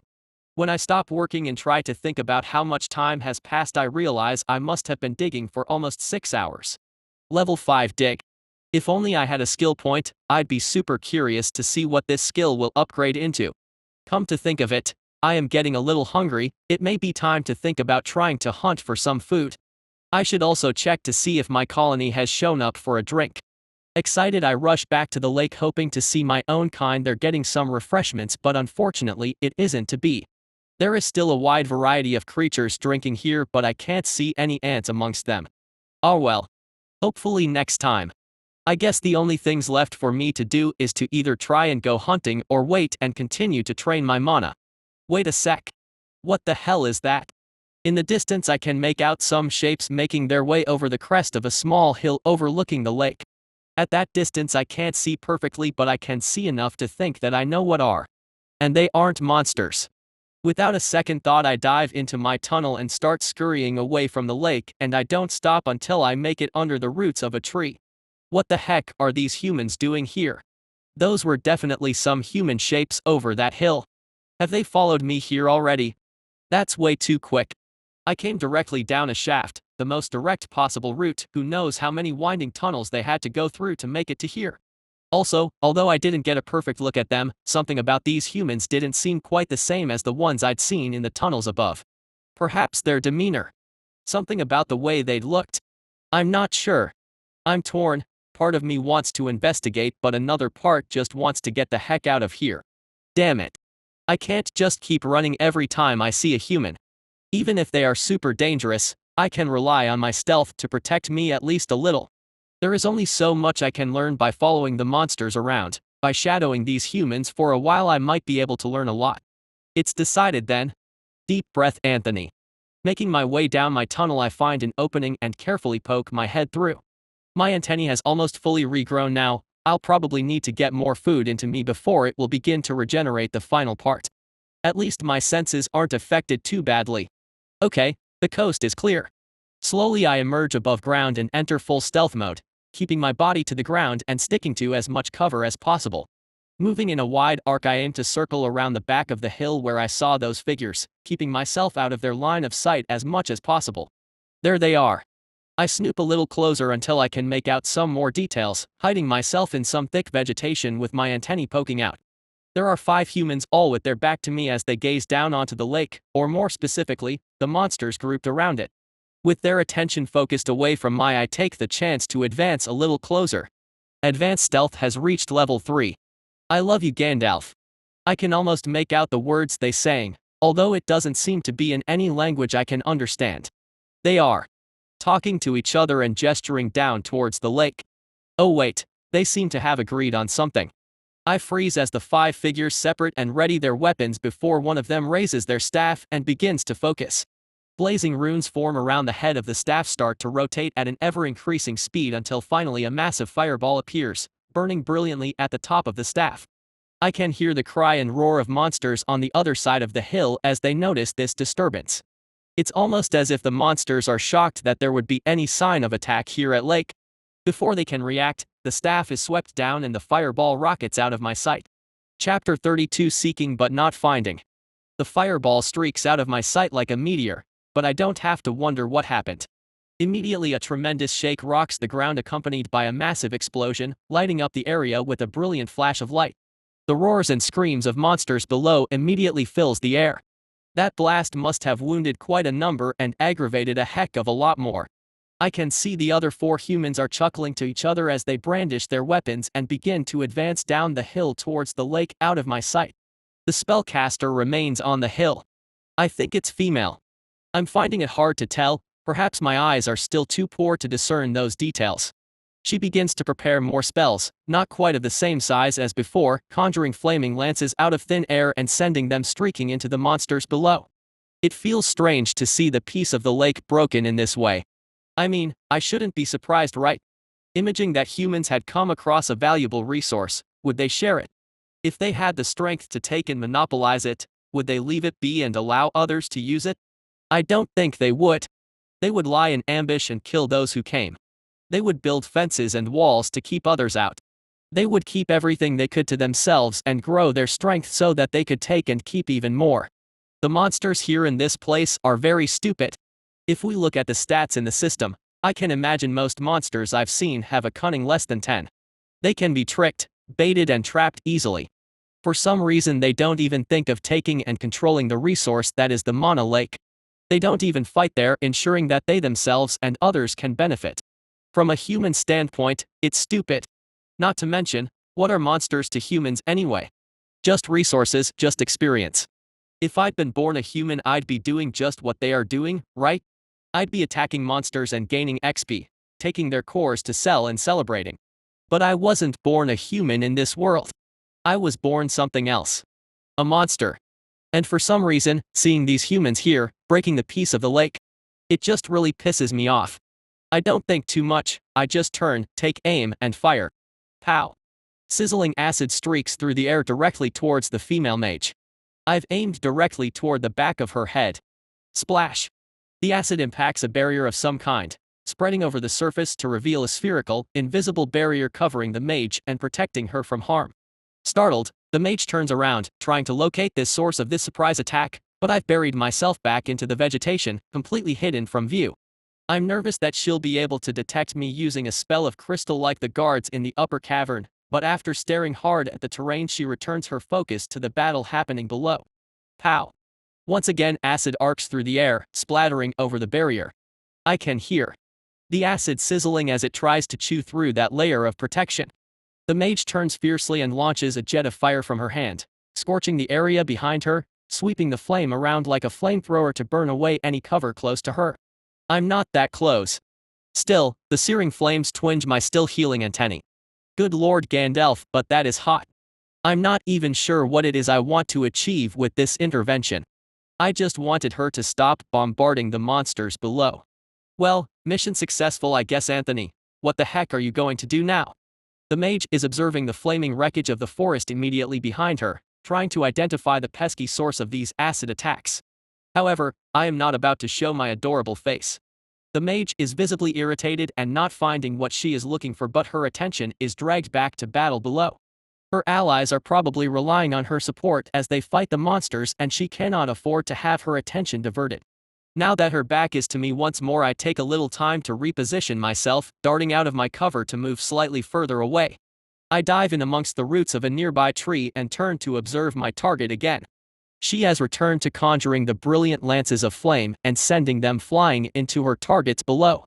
The lances begin as a hovering ball of dense fire before they streak forward, accelerating until they resemble a long spear of pure heat. Just as she is about to cast once again, I take aim and fire. Advanced acid shot has reached level 2. Nice. From this extended range my aim is less perfect, but the majority of the acid still impacts against that invisible barrier, eating away at the mage's defenses. What I didn't expect is what happens next. With an audible shattering sound, the barrier vanishes and the acid which had been covering the surface immediately drops through, a small portion of it falling directly onto the mage. She cries in rage as the acid begins eating into her robes and stops casting her spells instantly, trying to brush away the offending acid and protect herself from further damage. I actually didn't expect I'd be able to harm this mage at all. Seeing my acid doing its deadly work against a human is somewhat more shocking to me than I expected it to be. Without the support of the magic bombardment from above, imaging the other 4 fighters below will be having a harder time of it. My main objective has been accomplished in that the mage has stopped working, so I decide to try and sneak out to see what is happening down by the lake. Moving carefully, I emerge from my hiding place and sneak about is a wide arc, making sure I'm a good distance away from the mage and the path her allies would take. I skirt around the hill and make my way back towards the side of the lake. What I see is a scene of devastation. Dozens of monsters have already been slain on the edge of the water. Some had clearly tried to charge up the hill only to be killed by the mage's 4 allies without achieving anything. The monsters on this side of the lake have already been routed. Those prepared to charge and fight are dead, whilst the more discreet creatures made good their escape as soon as they could. The humans are picking through the bodies now. I can see them using long knives they had strapped to their legs to open up the creatures and search for their cores, cursing when their search fails or chuckling merrily as they pocket the shining, gem-like material. The mage has made her way down the hill to her allies and they laugh as she angrily speaks and gestures towards the hill, probably explaining the sneak attacks I had performed, causing her to burned by the acid. One of the others, a particularly large warrior-looking type, pulls what appears to be some kind of bottle or flask from a carry bag on his hip and passes it to his wounded ally, who gratefully accepts and drinks it immediately. Healing potion. Once they have completed their harvest, of course, the 5 of them group up together and make their way over the hill, their silhouettes blurring into obscurity as they move further away and then disappearing as they leave altogether. The edge of the lake and the distance up the hill are strewn with the dead and I feel numb. As a former human and a current monster, what exactly is the morality of this world? Regardless, there is a wealth of biomass here and no monster would approve letting it go to waste. I'll eat first, then think later. Chapter 33: A Mutation Sensation. Before the remains faded and were claimed by the dungeon, I was able to gain 7 biomass, an unprecedented harvest. This is due in part to the 3 new creature types I was able to get a bite of, gaining 3 bonus biomass and then filling my stomachs with a further 4 points. Basic profile of the Scintillum simi unlocked. Basic profile of the Serpens canis unlocked. Basic profile of the Lacerti tarum. Combined with the 2 biomass I had already saved, I have a total of 9 to spend. Wanting to mutate in peace and still nervous those hunters may return, I move to my previously prepared nest, although I have to widen it a little to fit my now bulging backside through. Once inside, I take the extra time to cover over the opening before spending my biomass. My intention had been to upgrade my eyes to +5, firstly to maintain my superiority in vision over the monsters in this area, but also to see what the system would do once I mutated to level 5. Skills advance at level 5, and my hunch is that my body parts might also. Do you wish to improve eyes to +5? This will cost 5 biomass. I'm nervous for this. Yes. At this level you may choose a mutation advancement. Select from the menu. Instead of the painful itch I was expecting the gruff but soothing tones of Gandalf ring in my mind once more. Aha. So level 5 is a significant milestone after all. As it should be. I've spent 15 biomass on my eyesight now. Reward me more. Once Gandalf has finished speaking, a long list of possible eyesight upgrades appears within my mind. Seriously, there is so much to choose from. Heat-sensitive vision, motion-sensitive vision, monovision, see-through vision. Holy crap, some of these sound awesome. It takes me quite a while to sort through the list, consulting Gandalf, who is able to elaborate on what each of the options does before I'm able to finalize my selection. Despite how tempting some of the options are, being able to see through stuff sounds pretty damn useful. I eventually take a slightly more mundane option that will nonetheless cover a weakness and enhance a strength. Focused compound vision. I was very pleased when Gandalf explained what this particular mutation does, as it was something I'd wanted for a while now. If you think of the compound eyes that an insect has, rather than having one large and strong pair of eyes that you can move around, compound eyes are hundreds of individual eyes that are always watching the same area but cannot move. As I've mentioned before, this gives me a fantastic advantage of being able to watch almost every angle at once, especially since upgrading my eyes has caused them to extend further from my head, almost allowing to see backwards without turning around. But my compound eyes are not as strong at focusing long distances as a human's. However, this mutation will help cover that weakness. Essentially, for each of my eyes, a small section of compound eyes will gain the ability to focus further away, giving me a small field of vision that can see a long distance. I still can't move my eyes, so to shift this field of vision I'll have to actually move my entire head, but with this upgrade I'll be able to take the best of both worlds, long distance focus, combined with surroundings awareness. The ultimate eye. Joyfully I confirm my selection with Gandalf. Oh god. I forgot the itch. Starting deep inside my head and then boiling forward is the sharpest and most painful itch I could possibly imagine. Worse than anything before by 100-fold. I'm being stabbed. Needled. My damn eyes. F-garp. I'm reduced to flopping about on the ground, madly scrabbling with my legs, but nothing helps. And it goes on. And on. And on. Before finally it stops. Would you like to advance your acid to +4? This will cost 4 biomass. New. Yes. Gotta admit. Not nearly as bad but still horrible is the acid mutation. Since upgrading to +5 gives such incredible benefits, I want to advance everything to this level as quickly as possible. Since acid is already at +3 and doubles as my primary weapon at this stage, I'll prioritize it first. Be aware, at your current stage of evolution you can longer advance your eyes. So until I actually manage to evolve myself I won't be able to any of my mutations past +5, Fair enough, with only 2 more levels I'll be able to evolve. I'd like to think it won't take that long. Having spent all of my biomass, I decide to stay in hiding and train my mana manipulation once again, expending all of my mana in small puffs out of my mouth and completely draining my mental energy once again. However, I am rewarded for my efforts. Mana manipulation has reached level 3. I immediately open my status to admire my progress. Name, Anthony. Level, 3 core. Might, 15. Toughness, 12. Cunning, 25. Will, 18. HP, 30. MP, 12. Skills, Digging level 5, Improved Acid Shot level 2, Grip level 4, Crushing Bite level 1, Advanced Stealth level 3, Chomp level 1, Tunnel Sense level 4, Mana Manipulation level 3. Mutations: focused eyes +5, antennae +2, acid +4, legs +1, mandibles +2, carapace +1. Species: hatchling ant worker, Formica. Skill points: 0. Biomass: 0. With my mana expended and my mutations complete, I'll rest here for the time being before making any further moves. With the addition of these human monster hunters, this area is even more dangerous than I thought it would be. I have make sure I maintain my best condition. When I eventually awake, my mana has restored 4 points, and I've digested a good amount of the food I'd eaten. Poking my head out of my chamber, I don't spy any humans or combat, so I emerge fully and take a look around with my newly upgraded eyes. Whoa! This may take some getting used to. The center of my vision contains a small space that almost feels like a zoomed-in view compared to the areas of vision around it.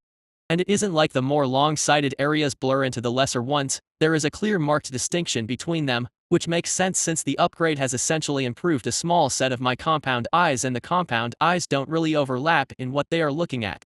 As I turn my head, the zoomed-in area sweeps across, always remaining in the center of my vision. Gosh, it's a little hard to keep track of, having 2 different tiers of eyesight. Having said that, I'm still extremely pleased with my choice. I'll just have to adapt quickly. With this enhanced section of vision, I can easily scan the opposite side of the lake and inspect the creatures on the other side. I can even see the Titan croc is still lazing about over there, probably sleeping. I also quickly look about to see if any ants from my colony have made their way to the lake, only to be disappointed. Still no sign of them. Sigh. Whilst I'm here, I'll drink from the lake to restore my MP faster and then decide what to do next. I'm not as inclined to stay here now, since I know that there are human hunters about who can rain fire down on me at any moment. I'd also like to gain XP and evolve as quickly as possible. With the added stats and strength from my evolution, my chances of survival as well as my ability to gain biomass will go up, hopefully by a lot. With that done, I'll feel a lot more confident following the pheromone trail into the forest to track down my colony. Gaining information is probably the most important thing right now, as well as hunting for prey. It might seem like an odd decision, but I think I'll go and find the humans' camp before I do anything else. Since they are the most dangerous thing around here, it may seem strange to want to rush towards them, but in reality, since they are so dangerous, I want to know where they are and what they are doing. With my new upgrades, I can spot them from a much greater distance than I could before, otherwise I wouldn't take this course of action. Not sure what I'll do once I find them, to be honest, but at the very least I'll be aware of the location of the threat. Okay. It's decided. Onward to the human camp. Chapter 34, Camping. Moving with extreme caution, I move away from the lake. I'm fair game out here, and there are many monsters who would love a slice of this delectable pie. In the war for survival, stealth is still my most powerful weapon. I've been able to gather quite a bit of biomass, probably more than usual for a creature of my level, by operating as a scavenger, picking up the rewards when others have done the dirty work, but unfortunately this doesn't work very well for XP. With the exception of the completely bizarre battle between the dragon wolf pack and the centipedes, I've had to carefully pick and choose my prey in order to get XP, and that remains the case. It would be nice if, on this trip, I can successfully carry out a hunt on my own and defeat my opponent one-on-one. I need the confidence as much as the XP. I won't be able to stumble across wounded opponents forever. Keeping myself as hidden as possible, I dart from cover to cover, keeping all of my senses sharp. After that last stomachful, I've returned to full HP, and my antennae is showing no signs of the extensive damage it endured during my last fight. Thankfully, my leg had healed long ago. This forest really is strange. It feels like every time I turn a corner, I see something weird I hadn't seen before, like this bright orange fern-looking thing. The tip of every branch has a thin tendril of an almost web-like material hanging down to the ground. Won't be touching those. Out of curiosity, I flip a stone using my mandibles towards that plant, but nothing happens. My wariness doesn't totally dissipate though. It's possible the plant will only react when something organic touches it. Instead of standing about eyeing off a fern, I keep moving. I come across a few different creatures. As I move in the general direction, I saw the hunters leave in. A large pack of small, ape-like creatures were congregating around a particularly large tree. I give those guys a wide berth. If only I had the support of more of my kind. Seeing these large groups of smaller monsters really gets me down for some reason. I also saw a few dragon wolf cubs on the prowl, yet another group I couldn't take on. Feeling a bit stifled by my inability to find something I can fight, I decide to do something I wasn't able to do before. Climb a tree to scout around. Finding a nice looking tree, I use my claws and the potency of my grip skill to swiftly make my way up and have a look about. OHHH. I can see so much further now. Behold the power of my improved eyes. Ah! I can see a hill in the distance and there are a few shapes on it, possibly tents? This could be the camp of the 5 hunters. I shall investigate. With my destination in mind, I continue to snoop about while making my way towards that distant camp. I don't want to start any combat whilst those hunters are about. If they come over to investigate, I'm going to be really dead, really fast. Eventually I make my way to the foot of the hill and start to take things very slowly, darting from cover to cover and avoiding any sound or sign of monsters. About halfway up I can make out the shape of the human hunters at the top of the hill. They appear to sitting in a circular shape on stones and bits of wood they've put together as chairs. Possibly they are sitting around a fire pit or cookpot. I can see 3 separate tents arranged in a semicircle around their seating area. A few large backpacks are strewn about the place along with some monster remains they've been able to hold on to somehow. A line has been strung across 2 poles and at first I think they are hanging their clothes from it, but when I stare a little harder I realize they are monster hides hung up to dry. Clearly this group is here to hunt monsters and take cores and materials back to the surface for profit. I settle into a good position and decide to watch them. Now that I've identified where camp is, I have a crazy idea forming in my mind. Patience is a virtue to the monster. This is almost the first instruction in my creed. After a few hours the humans stand and begin to gather equipment, preparing to head out once more. As I watch they strap on their armor, check the edge on their blades and banter back and forth. Then something interesting happens. As a group they step out of the camp and once they are about 10 meters away they all pause whilst the mage concentrates and prepares her staff. Once again she focuses for an extended period, runes appearing and rotating around the head of her staff before she taps the foot of the staff against the ground. Immediately a few stones I hadn't noticed before flare around the outskirts of the camp, glow brightly for just a moment before dimming again. Once this has been completed the group moves away from the camp, heading towards the lake once more. It seems they are just farming the lake, ambushing the unsuspecting monsters who have gathered, then returning here to wait until the lake has gathered together the monsters once again. Fairly efficient way to slay monsters, I suppose. Just to be sure I shadow the group until I'm certain they are heading towards the lake, then I double back and head towards their camp. You guys must have harvested a lot of monster cores, eh? Be a shame if something were to happen to them. I'm very wary of the spell that was cast as they left, however. I'm sure that if I walked towards their camp an alarm would go off or I'd be melted on the spot or something equally horrible. There is no way I'm walking over that barrier. I'm willing to try going under it though. Behold! The power of level 5 dig. Working furiously, I start to dig with all of my might. I probably have a little over an hour if we account the time to travel to the lake and back, as well the time to fight and scavenge. Plenty of time to dig myself a small tunnel. My mandibles work at lightning speed. Empowered by my dig skill I can shift a surprising amount of dirt with each chomp and it isn't long until I'm dug under the magic boundary and into the camp. Muahahaha.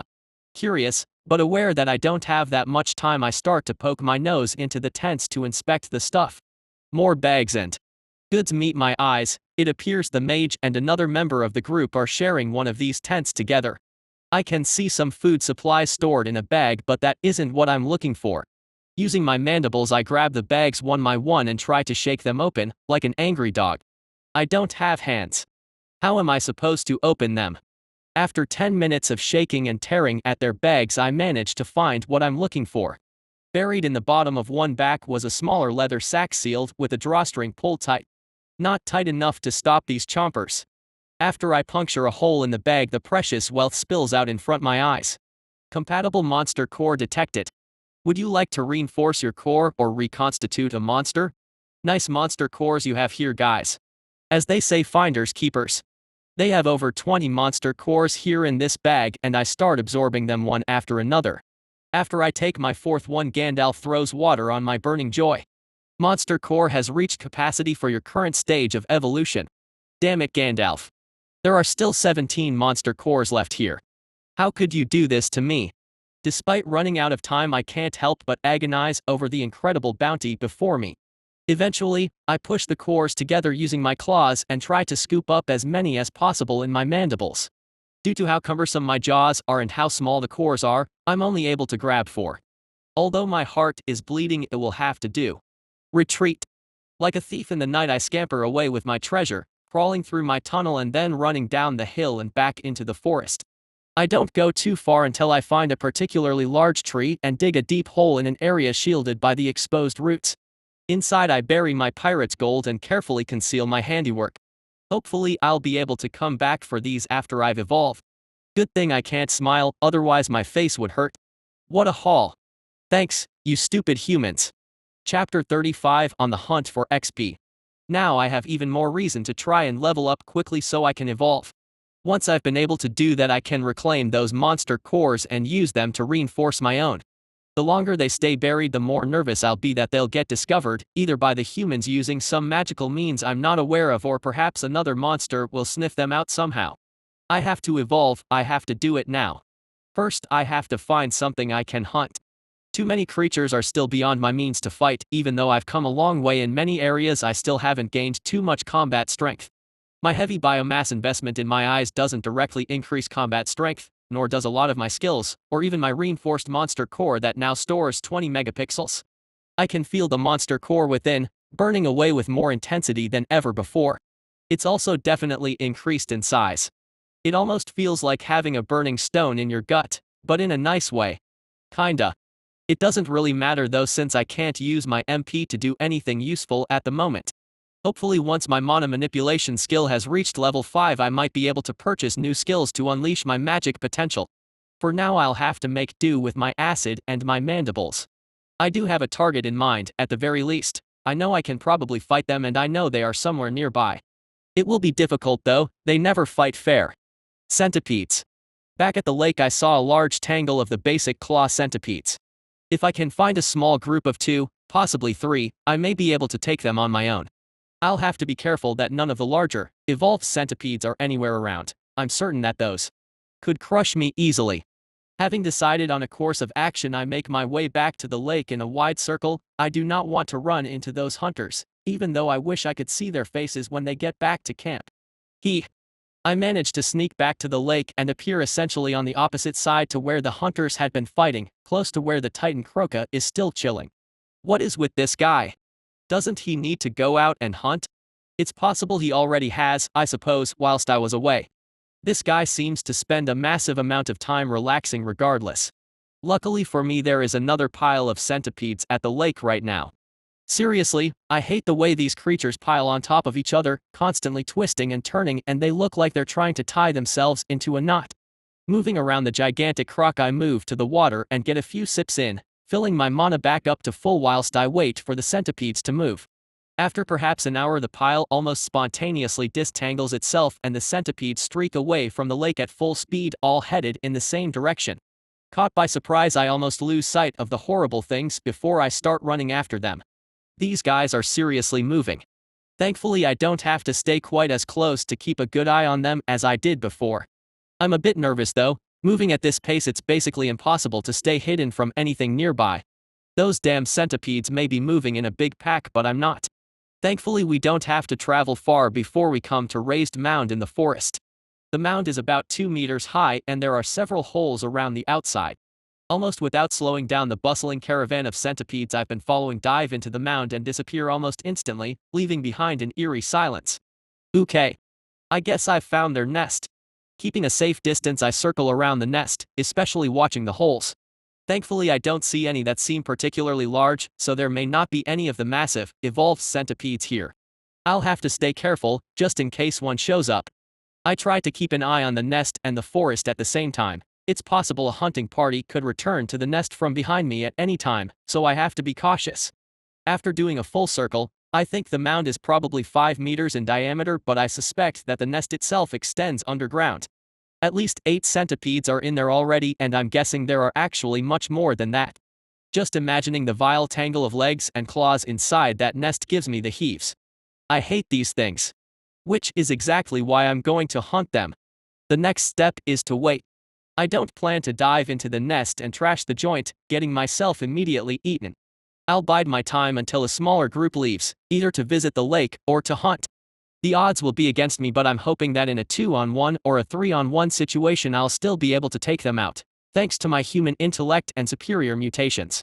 I find a vantage point up a tree where I can remain perfectly still, maximizing my stealth bonus and keep an eye on the nest. When my target number of centipedes leave, I'll be ready. Yep. Any minute now. Do something, you stupid bugs. After a few hours of waiting, there has been absolutely no action from this mount. What the heck are they doing in there? Actually, don't answer that. 10 minutes later I get excited when I hear a noise, but then I realize that a group of 6 centipedes is returning to the nest from the forest. Damn it. After that a group of 5 head out towards the lake. Then a group of 7 head out to hunt. Then nothing. Then those 2 groups come back. Then nothing. Are you teasing me, you idiot centipedes? How scared are you? Just when I'm about to burst with frustration, a group of 4 clamber out of the mound, claws clacking, before they group up and move into the forest in single file. Chance. I'm too impatient to sit in this tree for days, waiting for the perfect opportunity. It doesn't seem like these guys are going to move in anything smaller than a group of 4, so I'll have to take this fight, even if it's a worse situation than I'd anticipated. I carefully make my way down my tree and give chase. Thankfully the targets are not moving at their full speed as they move a little carefully, scanning for prey and trying not to attract too much attention. I'll have to wait until they get further from the nest before I make a move. The last thing I want is to get swarmed by reinforcements. The other thing I worry about as I tail along behind the convoy of disgusting legs is whether I should attack before they find their prey or wait and hope to battle a weakened enemy as they make their way back to their nest. Normally you'd think that waiting would be best, but my concern is that if I wait, this group of centipedes will lose and all be finished off by a stronger monster, one that I won't be able to tangle with. If that were to happen, then I would get completely nothing. No, I have to take the more difficult path and fight the 4 of them before they encounter any other monster. Having made my decision, I don't hesitate and start to execute my strategy. Accelerating quickly, I move to a flanking position. The 4 centipedes are moving together in a line on my left. Remaining hidden from them, I hurry forward, trying to get a little in front of them. Okay, in position. Take careful aim. Pow. Acid flies through the air in a powerful burst, launched directly from my business sector. It isn't easy to hit a moving target at this range, but my skills have stood me in good stead, and the first shot connects nicely on the leading centipede. The creature screeches to a halt and begins writhing on the ground, whilst those following behind cluster around and fiercely clack their claws at the surrounding forest. Pow! Second shot is launched directly from my commercial district and connects with another centipede who joins his ally, rolling about on the ground, trying to minimize the damage from the sizzling liquid. At this point I turn to face my opponents and start viciously clacking my mandibles, stepping into the clear to reveal my position. Come at me. Chapter 36 Battle. For Darwin. It doesn't take long for the 2 uninjured claw centipedes to notice my provocation.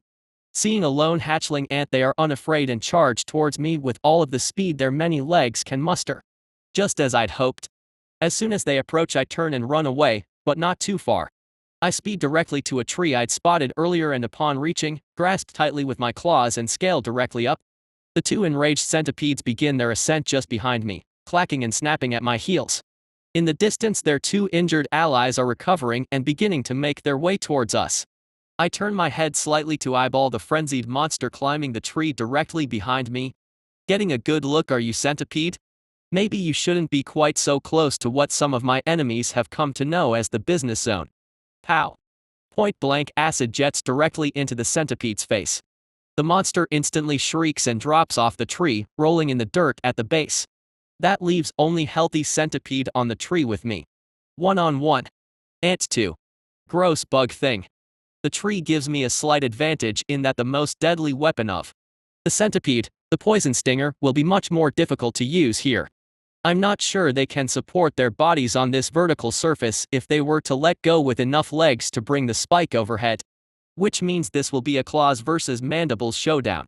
The remaining foe continues to charge upwards, claws pinching and clacking as it advances towards me.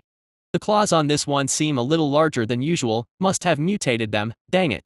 Nonetheless, I brace myself to meet the beast head on. For a few seconds we nip back and forth, one advancing, the other retreating. I dart forward suddenly, but I lose my footing. A slight stumble at the critical moment. There is triumph in the eyes of my foe, triumph and a burning rage. The centipede lunges forward with fangs and claws, ready to deal the knockout blow. When it strikes, it hits nothing but empty air. Aha! The perfect feint. My acting skill is over 9,000, dumb centipede. As the centipede attacks, I wait till the last moment and then withdraw, my grip skill and strong legs giving me the perfect control on this battlefield. Once the centipede is overcommitted, I lunge forward with my mandibles wide open. Receive the bite of my raw edge. Once again my mandibles glow and close with extreme crushing force. Empowered by the chomp skill, the bite easily splinters the carapace, crushing the centipede's head completely. Lifelessly it falls from the tree. You have defeated level 3 claw centipede. You have gained XP. 1 down, 3 to go. Thankfully the remaining injured prey are not dissuaded by my display of insect dominance and continue to attack. In their simple minds this is still a 3-on-1 and the enemy is only a single ant. They charge up the tree together, each on a separate side. This isn't good. Scrabbling for grip, I shift myself out onto a branch, moving away from the trunk. At all costs I mustn't get surrounded. This branch isn't thick enough to allow for a stable grip, it's almost all I can do to hang on properly. Thankfully only one enemy is able to join me on this branch, his injured allies remain circling the main trunk hissing at me. Slowly my new dance partner creeps out on the branch, claws held at the ready. It's only then that start to worry about our weight. Crack. Just ruddy perfect Gandalf. As the branch lurches, the centipede and I are both rocked on our feet. But I recover first. Have at you, centipede. Once more my mandibles stretch wide and crunch shut on a centipede's head, however this time I'm unable to deal fatal damage. Snap. The branch breaks clean off the tree, sending me free-falling with a monstrous centipede trapped in my mandibles. Twisting my body, I use my momentum to swing the creature down into the ground before I land with a sickening thud. Gah! I think I broke something. I landed heavily on my side, but thankfully I was able to protect my legs. Quickly back on your feet, Anthony. No time to daze out. Shaking off the impact, I scramble my legs beneath me and zero in on the centipede who fell with me. Unable to protect itself when it fell, it seems to have ruined several legs upon landing. Seizing the initiative, I dash forward and finish it off with another bite. You have slain level 2 claw centipede. You have gained XP. 2 centipedes left. The remaining foes are feeling less certain of themselves now, but they've little choice but to fight, since they have to come down the tree to escape anyway. From the way they move, I can tell they want to come at me together, and I'm not sure there is much I do about it. Fingers and mandibles crossed, this is where it gets tough. Moving cautiously, the remaining foes descend the tree, claws race to attack at the first sign of movement. For my part, one watch every movement carefully, waiting for the correct moment. Both centipedes reach the ground at the same time. I turn and run. Flee. The sight of my rapid escape seems to bewilder my enemies for a moment before they are seized with the desire to hunt and begin running after me with all of their strength. Fools. Pow. One more acid blast is unleashed when they close in on me, scalding and eating away at the closest pursuer. Haha. Didn't expect me to recharge a shot in that time, did you? Thankfully you guys are dumb enough to fall for the same trick twice. Whilst the unlucky centipede tries to cope with his second dose of +4 acid, the other shapes up to do battle.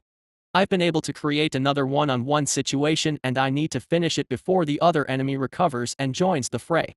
I decide to make a risky play. I don't want to drag out this fight and give my opponents the chance to bring their dreaded stingers into play, it's the only thing that could finish me in one strike. My foe draws near carefully, feinting and posturing with jaws and claws. I charge directly at it with full speed. Bring it on. The startled centipede reacts swiftly, snapping forward with its claws and grabbing hold of a leg with one and gouging a scrape in my face with the other. But my momentum isn't to be denied. With my larger and more powerful mandibles, I dive forward, and as I crash into my enemy, I attack once more with my fearsome crushing bite. Chomp has reached level 2. The centipede frantically tears at me with its claws, inflicting damage, but it isn't enough. Crushing bite. You have defeated level 3 claw centipede. You have gained XP. The final centipede has suffered greatly from my 2 acid attacks and isn't able to put up much of a fight. I finish it quickly with a few more bites and the sweet tones of Gandalf ring in my ears once more. You have defeated level 2 claw centipede. You have gained XP. You have reached level 4. 1 skill point awarded. I did it. Victory. I have triumphed over the hated foe. 4 versus 1 and you still couldn't get it done, you worthless crawlers. Haha. I perform the best victory dance I can with my injured legs. Checking my HP, I've been reduced to 20, but I'm not too worried. After consuming this biomass, I'll be back up to full or close to it. Speaking of which, these disgusting grubs aren't going to eat themselves.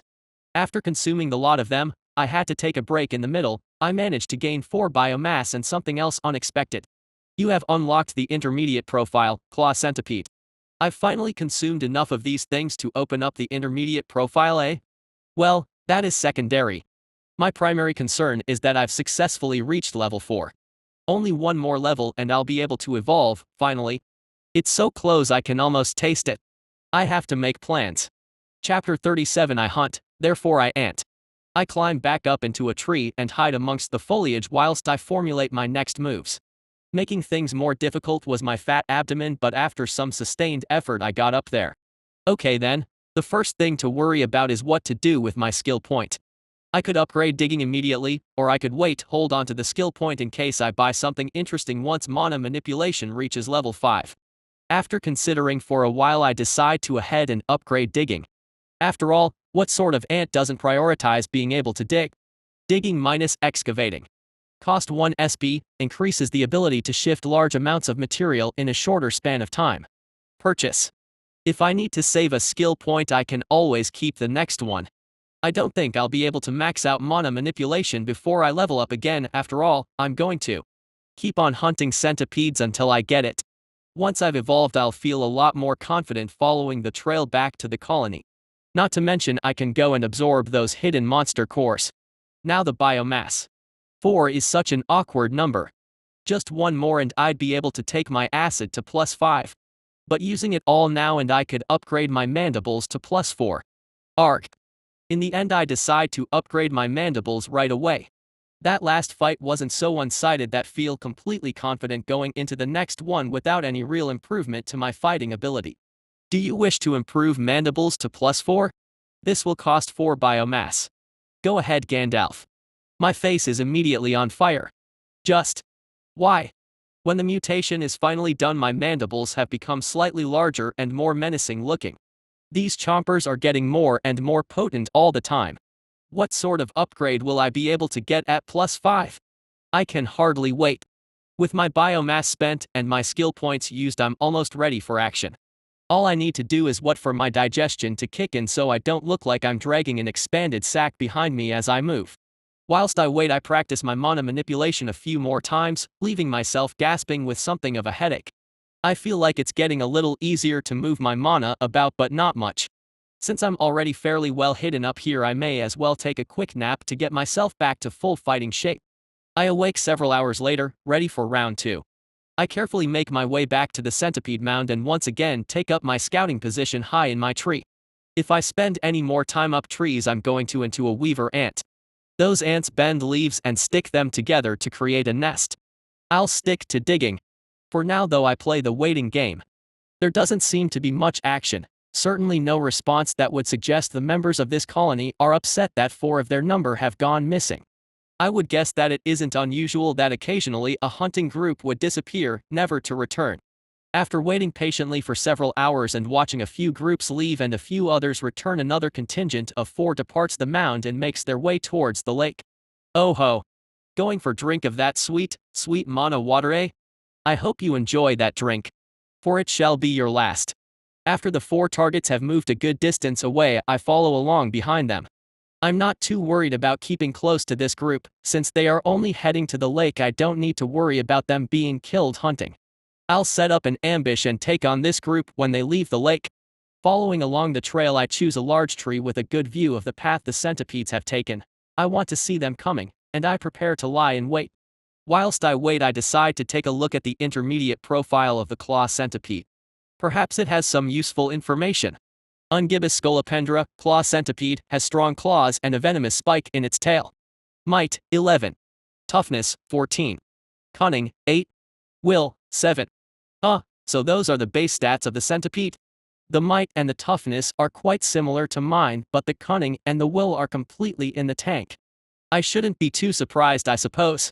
I doubt every hatchling ant has a cunning as high as 25. My guess is that my high cunning stat is the system assigning a value to my human intellect. This is my real trump card.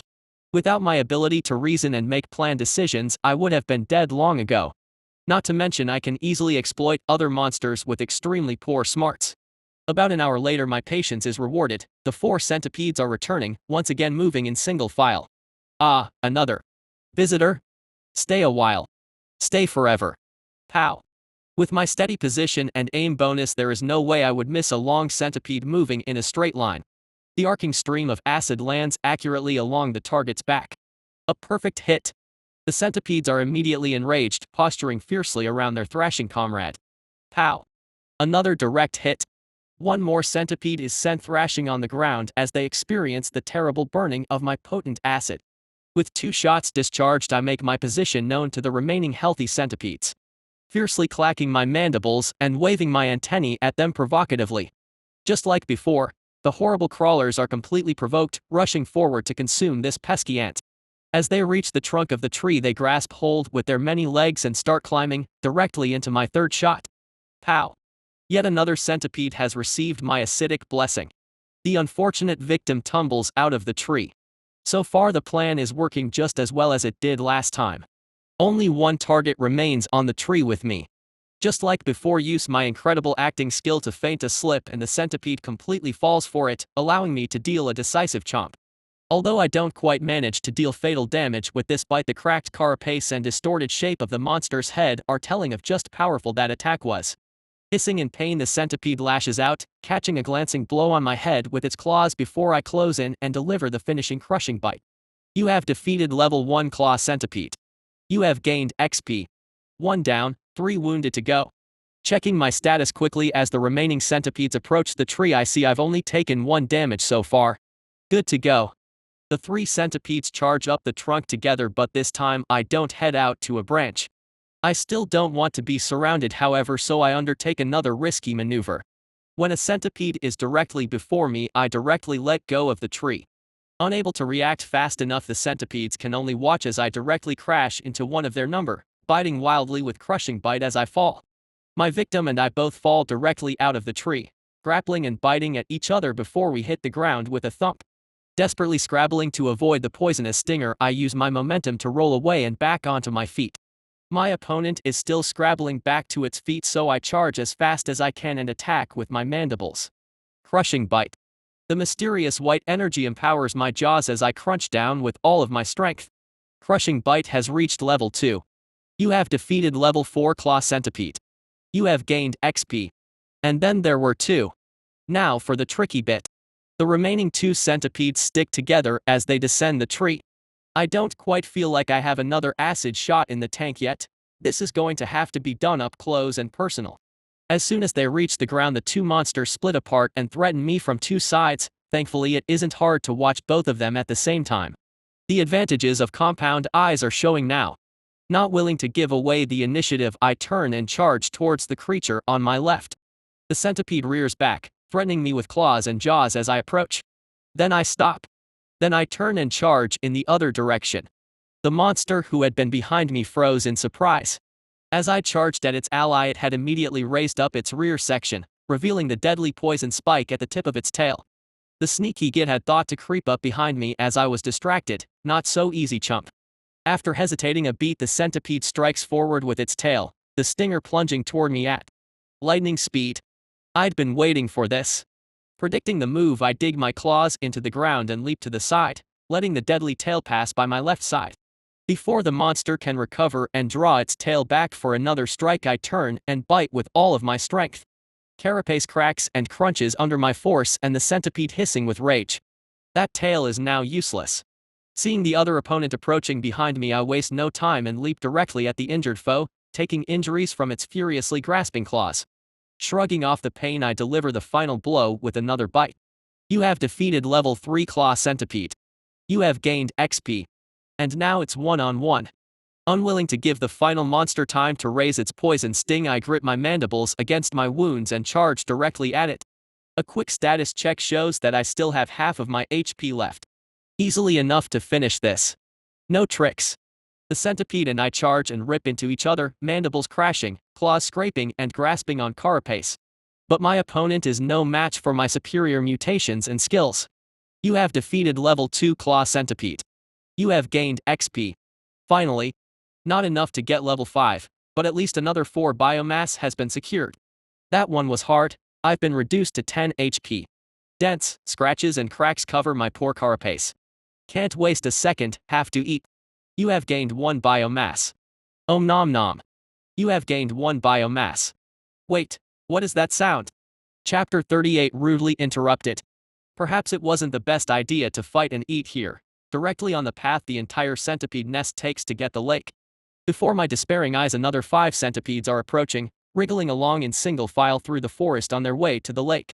When they see me, mouthful of dead centipede, they don't even break stride and immediately charge. Hey! Let's take it easy fellas. Any chance we can discuss this? A peaceful resolution is always the best way forward, yes?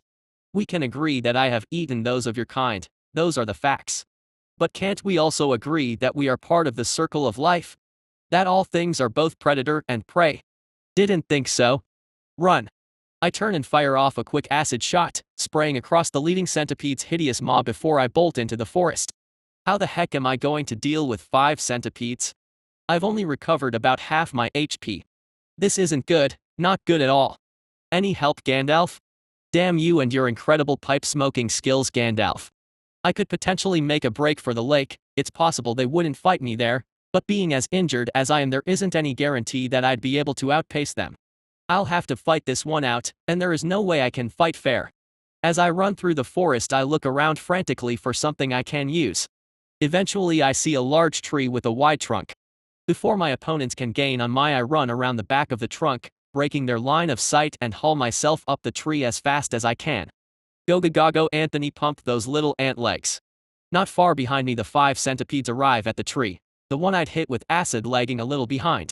They immediately start to climb after me. I climb as fast as I can and then out onto the thickest branch I can find still low to the ground. Before I turn and wait to see what the enemy will do. When the centipedes see where I am they continue to charge out onto the branch, one of them crawling along the bottom the bough and the other on the top. Just before they reach me I let go, throwing myself down to the ground. Landing with a thud, I push myself back up and quickly check on the centipede response. Unwilling to jump. After me they start to backtrack and climb back down. The centipede closest to the ground, far behind his allies, is the one I've hit with acid. As soon as his head is in reach I dash forward and bite. You have defeated a level 3 claw centipede. You have gained XP. 1 down. Now run. As the rest of the centipedes make their down the tree I flee, trying to obscure my fleeing form by running through foliage and behind trees. When I find a particularly dense area of vegetation I dive into and then remain perfectly still. My best chance now is to let my advanced stealth do some work. The rest of the centipedes aren't far behind me, but they haven't been able to see where I went. The 4 of them move past me in a group, their own antennae padding about on the ground and their claws snapping angrily as they move. A centipede has drawn within 5 meters of me but I don't dare to move. I barely breathe. If they spot me I'll get ripped to shreds. Please centipedes. Stay stupid. Without any sign of me they split up, scouting around to try and find me. One scurries off to my left, another to my right and one heads back towards the tree. One centipede remains here, scratching around trying to get my scent or some sign of my passage. In a one-on-one battle I don't fear these monsters at all. The clueless creature continues to search the area, turning this way and that as it attempts to locate me. Once it turns its back to me I start to creep out of my hiding place. Moving closer. And closer. And then I strike. Suddenly leaping forward I deliver a ferocious bite to the tail. I have to remove the chance of getting stung with this damn thing. The centipede reacts slowly and I deliver a second bite to the tail, shattering the carapace and rendering it useless. Chomp has reached level 3. Holding onto the tail I drag the centipede toward me, keeping away from its claws to deliver another bite behind the head, finishing it off. You have slain level 1 claw centipede. You have gained XP. Still not level 5. Arc. Still, from 5 centipedes down to 3. Desperate to regenerate my health I start eating as quickly as I can. Rather than being way down with biomass my precipitously low HP is of far more concern. Thankfully I'm not interrupted before finishing off the meal. You have gained biomass.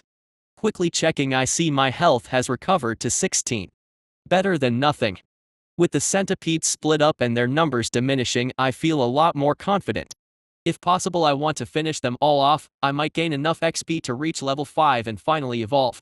I've managed to regenerate possibly 2 acid shots whilst eating, increasing my options. You want to try and hunt me?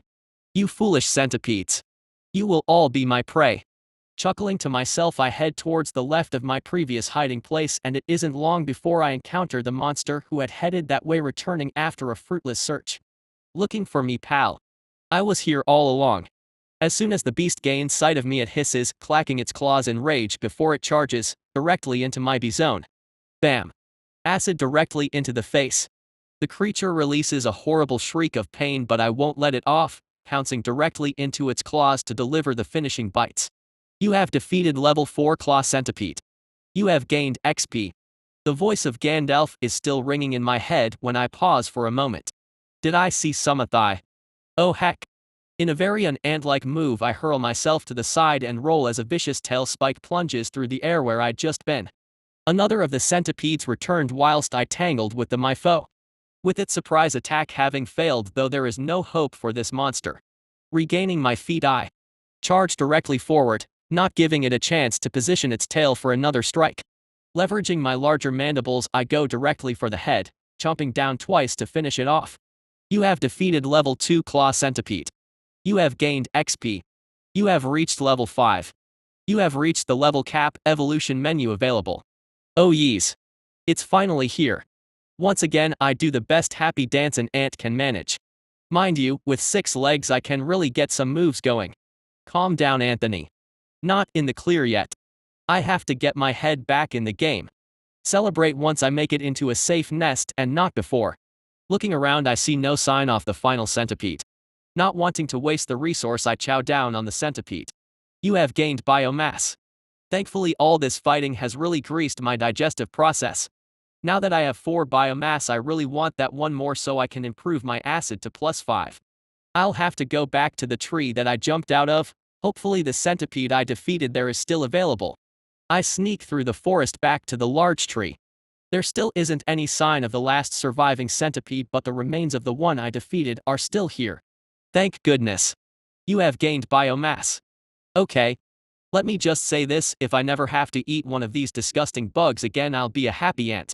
After stuffing myself with the horrible things, I am completely sick of them. I don't even bother going back to look for last 2 bodies. I'm completely stuffed anyway. It looks like that last centipede has successfully made an escape. Lucky thing. I move back to the lake, making sure to stay on the Titan Crocus side of the water and scout around to locate my old hiding chamber. I'm so excited to evolve, I'm practically shaking. I'm pumped for this. It really feels amazing to have finally achieved this goal. When I find my old hidey hole, I widen up the opening and expand the chamber a little bit. It's possible that I may be larger after I've evolved, and I don't want to squish myself to death underground during the process. Renovations complete, I hop down into the chamber and seal the entrance. Time for some serious changes. Chapter 39 Finally. Evolution. Finally I can evolve. I'm emotional. It hasn't been easy, I've had to struggle and use my wits, but I finally made it. Thanks for your support, Gandalf. Thanks for persevering, me. Okokokok. The first thing I need to do is spend my 5 biomass to upgrade my acid. Do you wish to improve acid to +5? This will cost 5 biomass. Yes. At this level you may choose a mutation advancement. Select from the menu. Nice. Once again, a large list of potential options appears in my mind. So many choices. Searing acid. Concentrated acid. Freezing acid. All of these sound amazing. I have to be careful with my selection. I only get one shot at this choice and I don't want to make a mistake. Some of the upgrades seem to have an elemental flavor, such as shock acid, for example. I'm not sure if I want to take that path. For sure they all sound powerful, but I don't want my acid to become ineffective against creatures who are resistant. I know that the wolf dragon cubs are resistant to heat damage. If I were to choose searing acid, then my effective combat options would be greatly reduced. There is potentially monsters out there who are straight up resistant to acid damage, which means I have one potential weakness already. I don't like the idea of doubling that to 2. Reluctantly I put aside the awesome-sounding elemental acid options and look at the remaining choices. There's an option to increase the aerodynamics of the spray, greatly increasing my range. I don't really feel like I need that. I'm happy with my current range. Another option keeps the acid burning for a longer time, basically increasing the duration that the acid will continue to do damage. More damage sounds nice, but having to wait a long time for it to work won't help in a pinch situation. Oh ho. This option seems interesting. Restrictive acid. This upgrade will cause acid to become sticky and solidify after being fired. This effect will make the acid adhere to the target and restrict their movement. I like this one. Not only will the acid stick to the target, which will have the effect of increasing my overall damage, it will also gum up the enemy and make it harder for them to move. If I spray one larger enemy 3 times, then I might have a chance to slow them down and make it harder to move. If I spray a smaller enemy once, they'll be much easier to avoid, increasing my crowd control options. Confirm restrictive acid. Oh god. The +5 mutation is on another level. Truly it propels the word itch into a higher plane. I shall endure. I hope. Finally the horrible feeling, deep within my abdomen begins to fade away. Phew. Okay. Now for the big one. Evolution. Would you like to use the evolution menu? Heck yeah. Congratulations on reaching the maximum level for your current species. Evolution will allow you change your form and increase your stats as a monster. Warning, evolving will make securing XP and biomass more difficult as fewer rewards are given for preying on creatures less evolved than yourself. Your evolution options are as follows. Mature Worker Ant for Micah. Monster Worker Ant. Okay. A new option has appeared. What does this mean? Has maxing out my core unlocked a new choice for me? So my 2 choices are to become a fully grown version of what I am now, keeping my species as Formica, or become a non-species specific monstrous ant. I'm not sure exactly what the benefits of losing my species during evolution.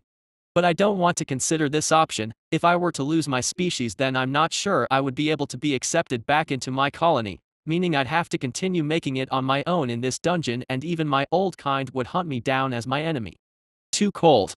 That kind of life would be so damn cold, Gandalf. I'm already sick of being wary and fighting every creature I see. It would be so nice if I could find something that didn't want to eat me all of the time. I will remain as my current species and rejoin my people. Choose Mature Worker Ant for Micah. Your monster core has been formed and enhanced. It will provide bonus energy to your evolution. Aha. So forming my core and upgrading it will allow me to boost my stats further when I evolve. I made the correct choice condensing my core after all. Due to high cunning stat, manual evolution has been unlocked. Would you like to enable manual evolution? Oh. Yes. Suddenly my mind is flooded with information, and large window with evolutionary steps and stat allocation screens unfolds. Why the heck are there so many options? I was almost looking forward to not having to choose anything, Gandalf, you crazy wizard. Alright then. Being able to personally allocate everything gives me more control over the evolution. That seems like a good thing all up. Let's have a look then. It seems I have a set amount of evolution energy which has been boosted by my core, and I need to spend this energy to change myself during the evolution process.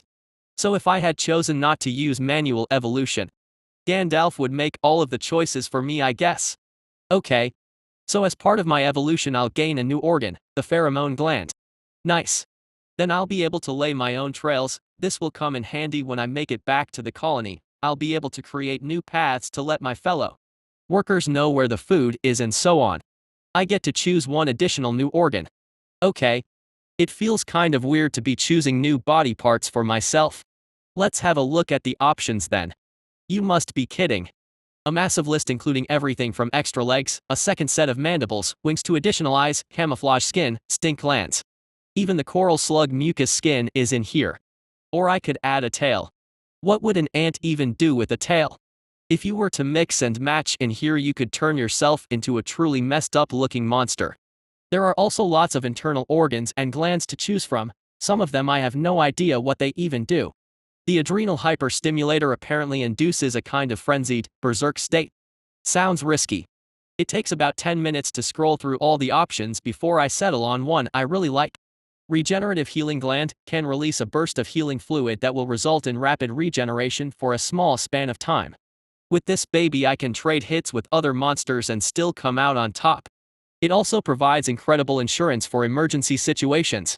If I'd had this gland when I was found by the 5 centipedes whilst I still wounded, I'd be able to regenerate a couple of points of HP and not be in quite such a dangerous position.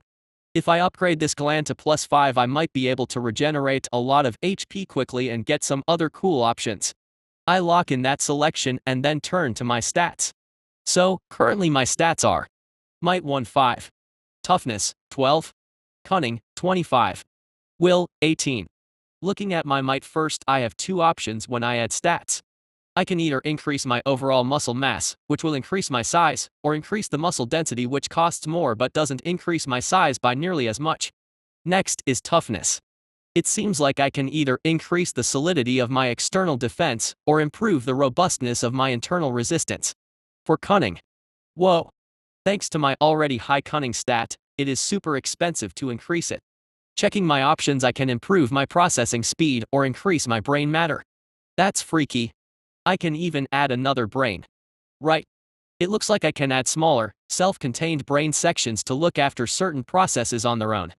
I can think of a few animals like this, such as an octopus has a separate brain to manage each of its legs. I could attach one to my acid release zone back in my business district that would handle aiming for me, effectively giving me automatic aim. But doing anything here costs way too much. I'll leave it alone for now. Improving will can improve either mana manipulation or mana regeneration. Since my will is already pretty high, this isn't worth it for now. I decide to pour all of my evolutionary stats into might and toughness. For both of these I go for a 55-0 balance of both options. If I put all of my might into just size increase, I'll end up with a higher might score, but I'll be far larger, which will make sneaking around and scouting much more difficult. By taking the balanced approach, I lose out on raw stats but regain in flexibility. I hope. When I'm done allocating this, the manual process is finished. I think I'm good to go. Would like to confirm your choices and evolve? Yes. The world fades to black. Chapter 40. Check out my new ride. Do monsters dream when they evolve? I can't even close my eyes, let alone properly sleep. When I evolved, I had no concept of time or sensation. I can remember confirming my choices and then nothing. All of my thoughts vanished. Almost as my brain had been completely switched off. And then back on again. Whoa. What the heck? I feel different. This is weird. I feel like my core is gradually cooling as if it had been on fire just moments ago. What is that about? It's really strange. It isn't like as a human you could go to sleep and then wake up in a different body. Like, I can already tell I'm significantly larger than I was before. Forget this. Check the status. Name, Anthony. Level, 1 core. Might, 31. Toughness, 22. Cunning, 25. Will, 18. HP, 50/50ths. MP, 0/20ths. Skills: Excavation level 1, Improved Acid Shot level 3, Grip level 4, Crushing Bite level 2, Advanced Stealth level 3, Chomp level 3, Tunnel Sense level 4, Mana Manipulation level 3. Mutations: Focused Eyes +5, Antennae +2, Restrictive Acid +5, Legs +1, Mandibles +4, Carapace +1, Regeneration Gland, Pheromones. Species: Mature Ant Worker, Formica. Skill points, 1. Biomass, 0. HMMMMMMM. Huo-ha. Ha ha ha ha ha ha ha ha ha ha. Behold. Witness my power. My strength has grown by leaps and bounds. I managed to more than double my might stat and also increase my toughness significantly. Evolution is clearly incredibly important to a monster's growth in this place. After just a single evolution, I've been able to make such a huge difference to my stats. This is also due to my extremely wise decision to condense my core, as well as the good luck I had to reinforce it to the maximum before evolving. The bonus provided by the core was no joke, and my evolution would not have been nearly so powerful without. I have to make sure I max my core out before I evolve the next time as well. Ha! I haven't even had a look at my new self yet, and I'm already thinking about the next evolution. Out of the chamber. Chortling with glee, I did myself out of my seemingly much smaller chamber and out into the forest again. Oh ho! The evolution has done a lot. I'm significantly larger now, probably twice as tall. Maybe the same for length, which would make me roughly 60 centimeters tall and a bit less than 2 meters long. Holy mackerel. If you'd seen an ant that size on Earth, you would absolutely lose your mind. The size change has impacted in other ways as well. My mandibles are significantly larger than before, with a little more edge in them, which should assist me in getting through enemy defenses. I can also feel that my acid gland has increased in size along with the rest of me, possibly enough to store 5 or 6 shots at once. I can also assume my stomach capacity has increased, allowing me to take in more biomass at one time. Oh boy. So exciting. I jump about a little bit and turn on the spot, trying to get used to the feeling of my new body. I really feel much stronger than before. I can't wait to test it out. Being excited is good, but I need to chill out a moment. Checking my status again, I notice that my mana is empty, so I join the monsters around the lake for a quick drink. The Titan Croc appears to have gone out whilst I was evolving. I'll have to be extra careful since I don't want to run into him away from this neutral territory. I take about half an hour to drink 5 times, taking it slowly and feeling out my new body. What should I do first? Considering how important it is to improve my monster core during an evolution, it's even more important that secure more monster cores. So the first mission is to go collect my buried stash. It doesn't take long to move around the lake and head towards the camp again. I try to stay hidden and not move on the path they took directly from their camp to the lake. Eventually I arrive at the tree where I buried the cores without incident. Thankfully Gandalf doesn't have an issue with me absorbing all 4 of them, and my max MP goes up to 28. Last time it took 5 cores to max me out. For this stage of evolution, can I expect it to take 10 or perhaps 20? No matter what, I have to get all of them before I evolve. The bonus is just too juicy. With my first job done, the next logical step for me is to test my new body in combat. Although I hate to do it, I think targeting the centipede nest makes a lot of sense. I was able to defeat them before without evolving, and the risk is low. Let's go see what I can do now. It take me about an hour to make my way back to the centipede mound and up into my scout tree once more. I'm significantly heavier now, so climbing trees is a bit more difficult, but not much more since my weight increase is balanced with an increase in strength. I'm not even sure how many centipedes I should take on at once now. I was able to do 3, 4 with a bit of trouble. 5 was a nightmare from which I'd had to turn tail and hide. Let's try 4. Despite me picking on these centipedes quite a bit, their numbers don't seem much diminished. If anything, there is more activity here than there was before. Large groups of up to 10 are leaving and returning with a higher frequency than I'd seen not that long ago. What is going on with these guys? Population explosion. I have to wait a fair while before a group of 4 heads out into the forest for hunting. Once I spot them, I don't miss the opportunity and immediately climb down to follow them. I can move quite a bit faster now with my longer legs and more powerful frame. I'm able to overtake the convoy easily. For some reason I just don't feel the same sort of tension I did before. I'm so much larger than these centipedes now. Where once they almost looked me in the eye, I'm now able to look down on them comfortably. Almost like I'm bullying the tiny little things. Bah! No sympathy for centipedes. Once I get in front, I don't waste any time and place myself directly in front of them. Welcome to your doom. Pow! The first blast of restrictive acid is launched with superb accuracy, covering the lead centipede across its back and down one side. Without watching the result too carefully, I quickly line up and fire again. Pow! Take that. The second centipede is directly struck as it moves forward to assess the threat to its ally. Come at me, you little grubs. However, the uninjured centipedes don't charge forward as they did before. Seeing the large, evolved ant, they hesitate and remain with their wounded allies, clacking their claws threateningly. I probably have 3 more shots of acid left in the tank, to be honest, but instead of continuing the ranged assault, I decide to get up close and personal. I won't learn anything if I just shoot them down from range. The 2 centipedes I've already struck are struggling to recover their feet. The hardening, sticky acid is locking some of their legs and gumming up their body sections, even as it continues to burn them. They won't be able to fight for some time yet. Fine then. If you guys won't come to me, I'll go to you. I charge and quickly build up furious momentum. I can almost see fear in their beady, red eyes as I rush at them like an insect tank.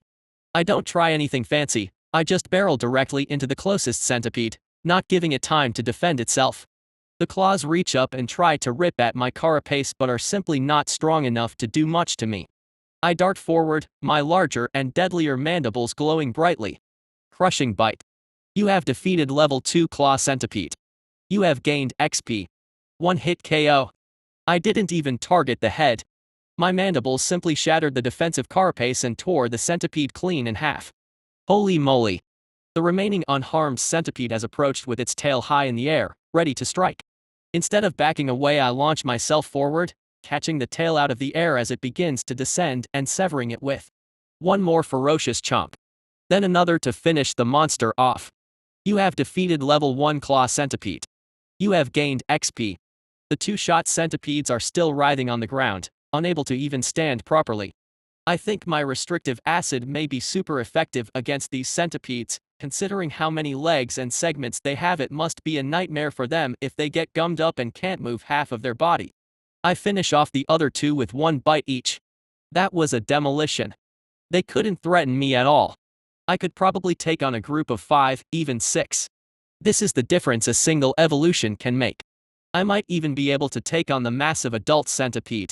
Even though I said I'd never eat, I won't let good biomass go to waste. After eating all 4 of them, I managed to gain 2 biomass. Looks like my ability to gain biomass from these guys has at least halved. This is the penalty for being an evolved creature attacking those weaker than them. I'll save these points for now until I can build up to 5 and upgrade my mandibles. Now that I've become this strong, I feel a bit more confident now. At least, confident enough to follow the pheromone trail. Time to find my family.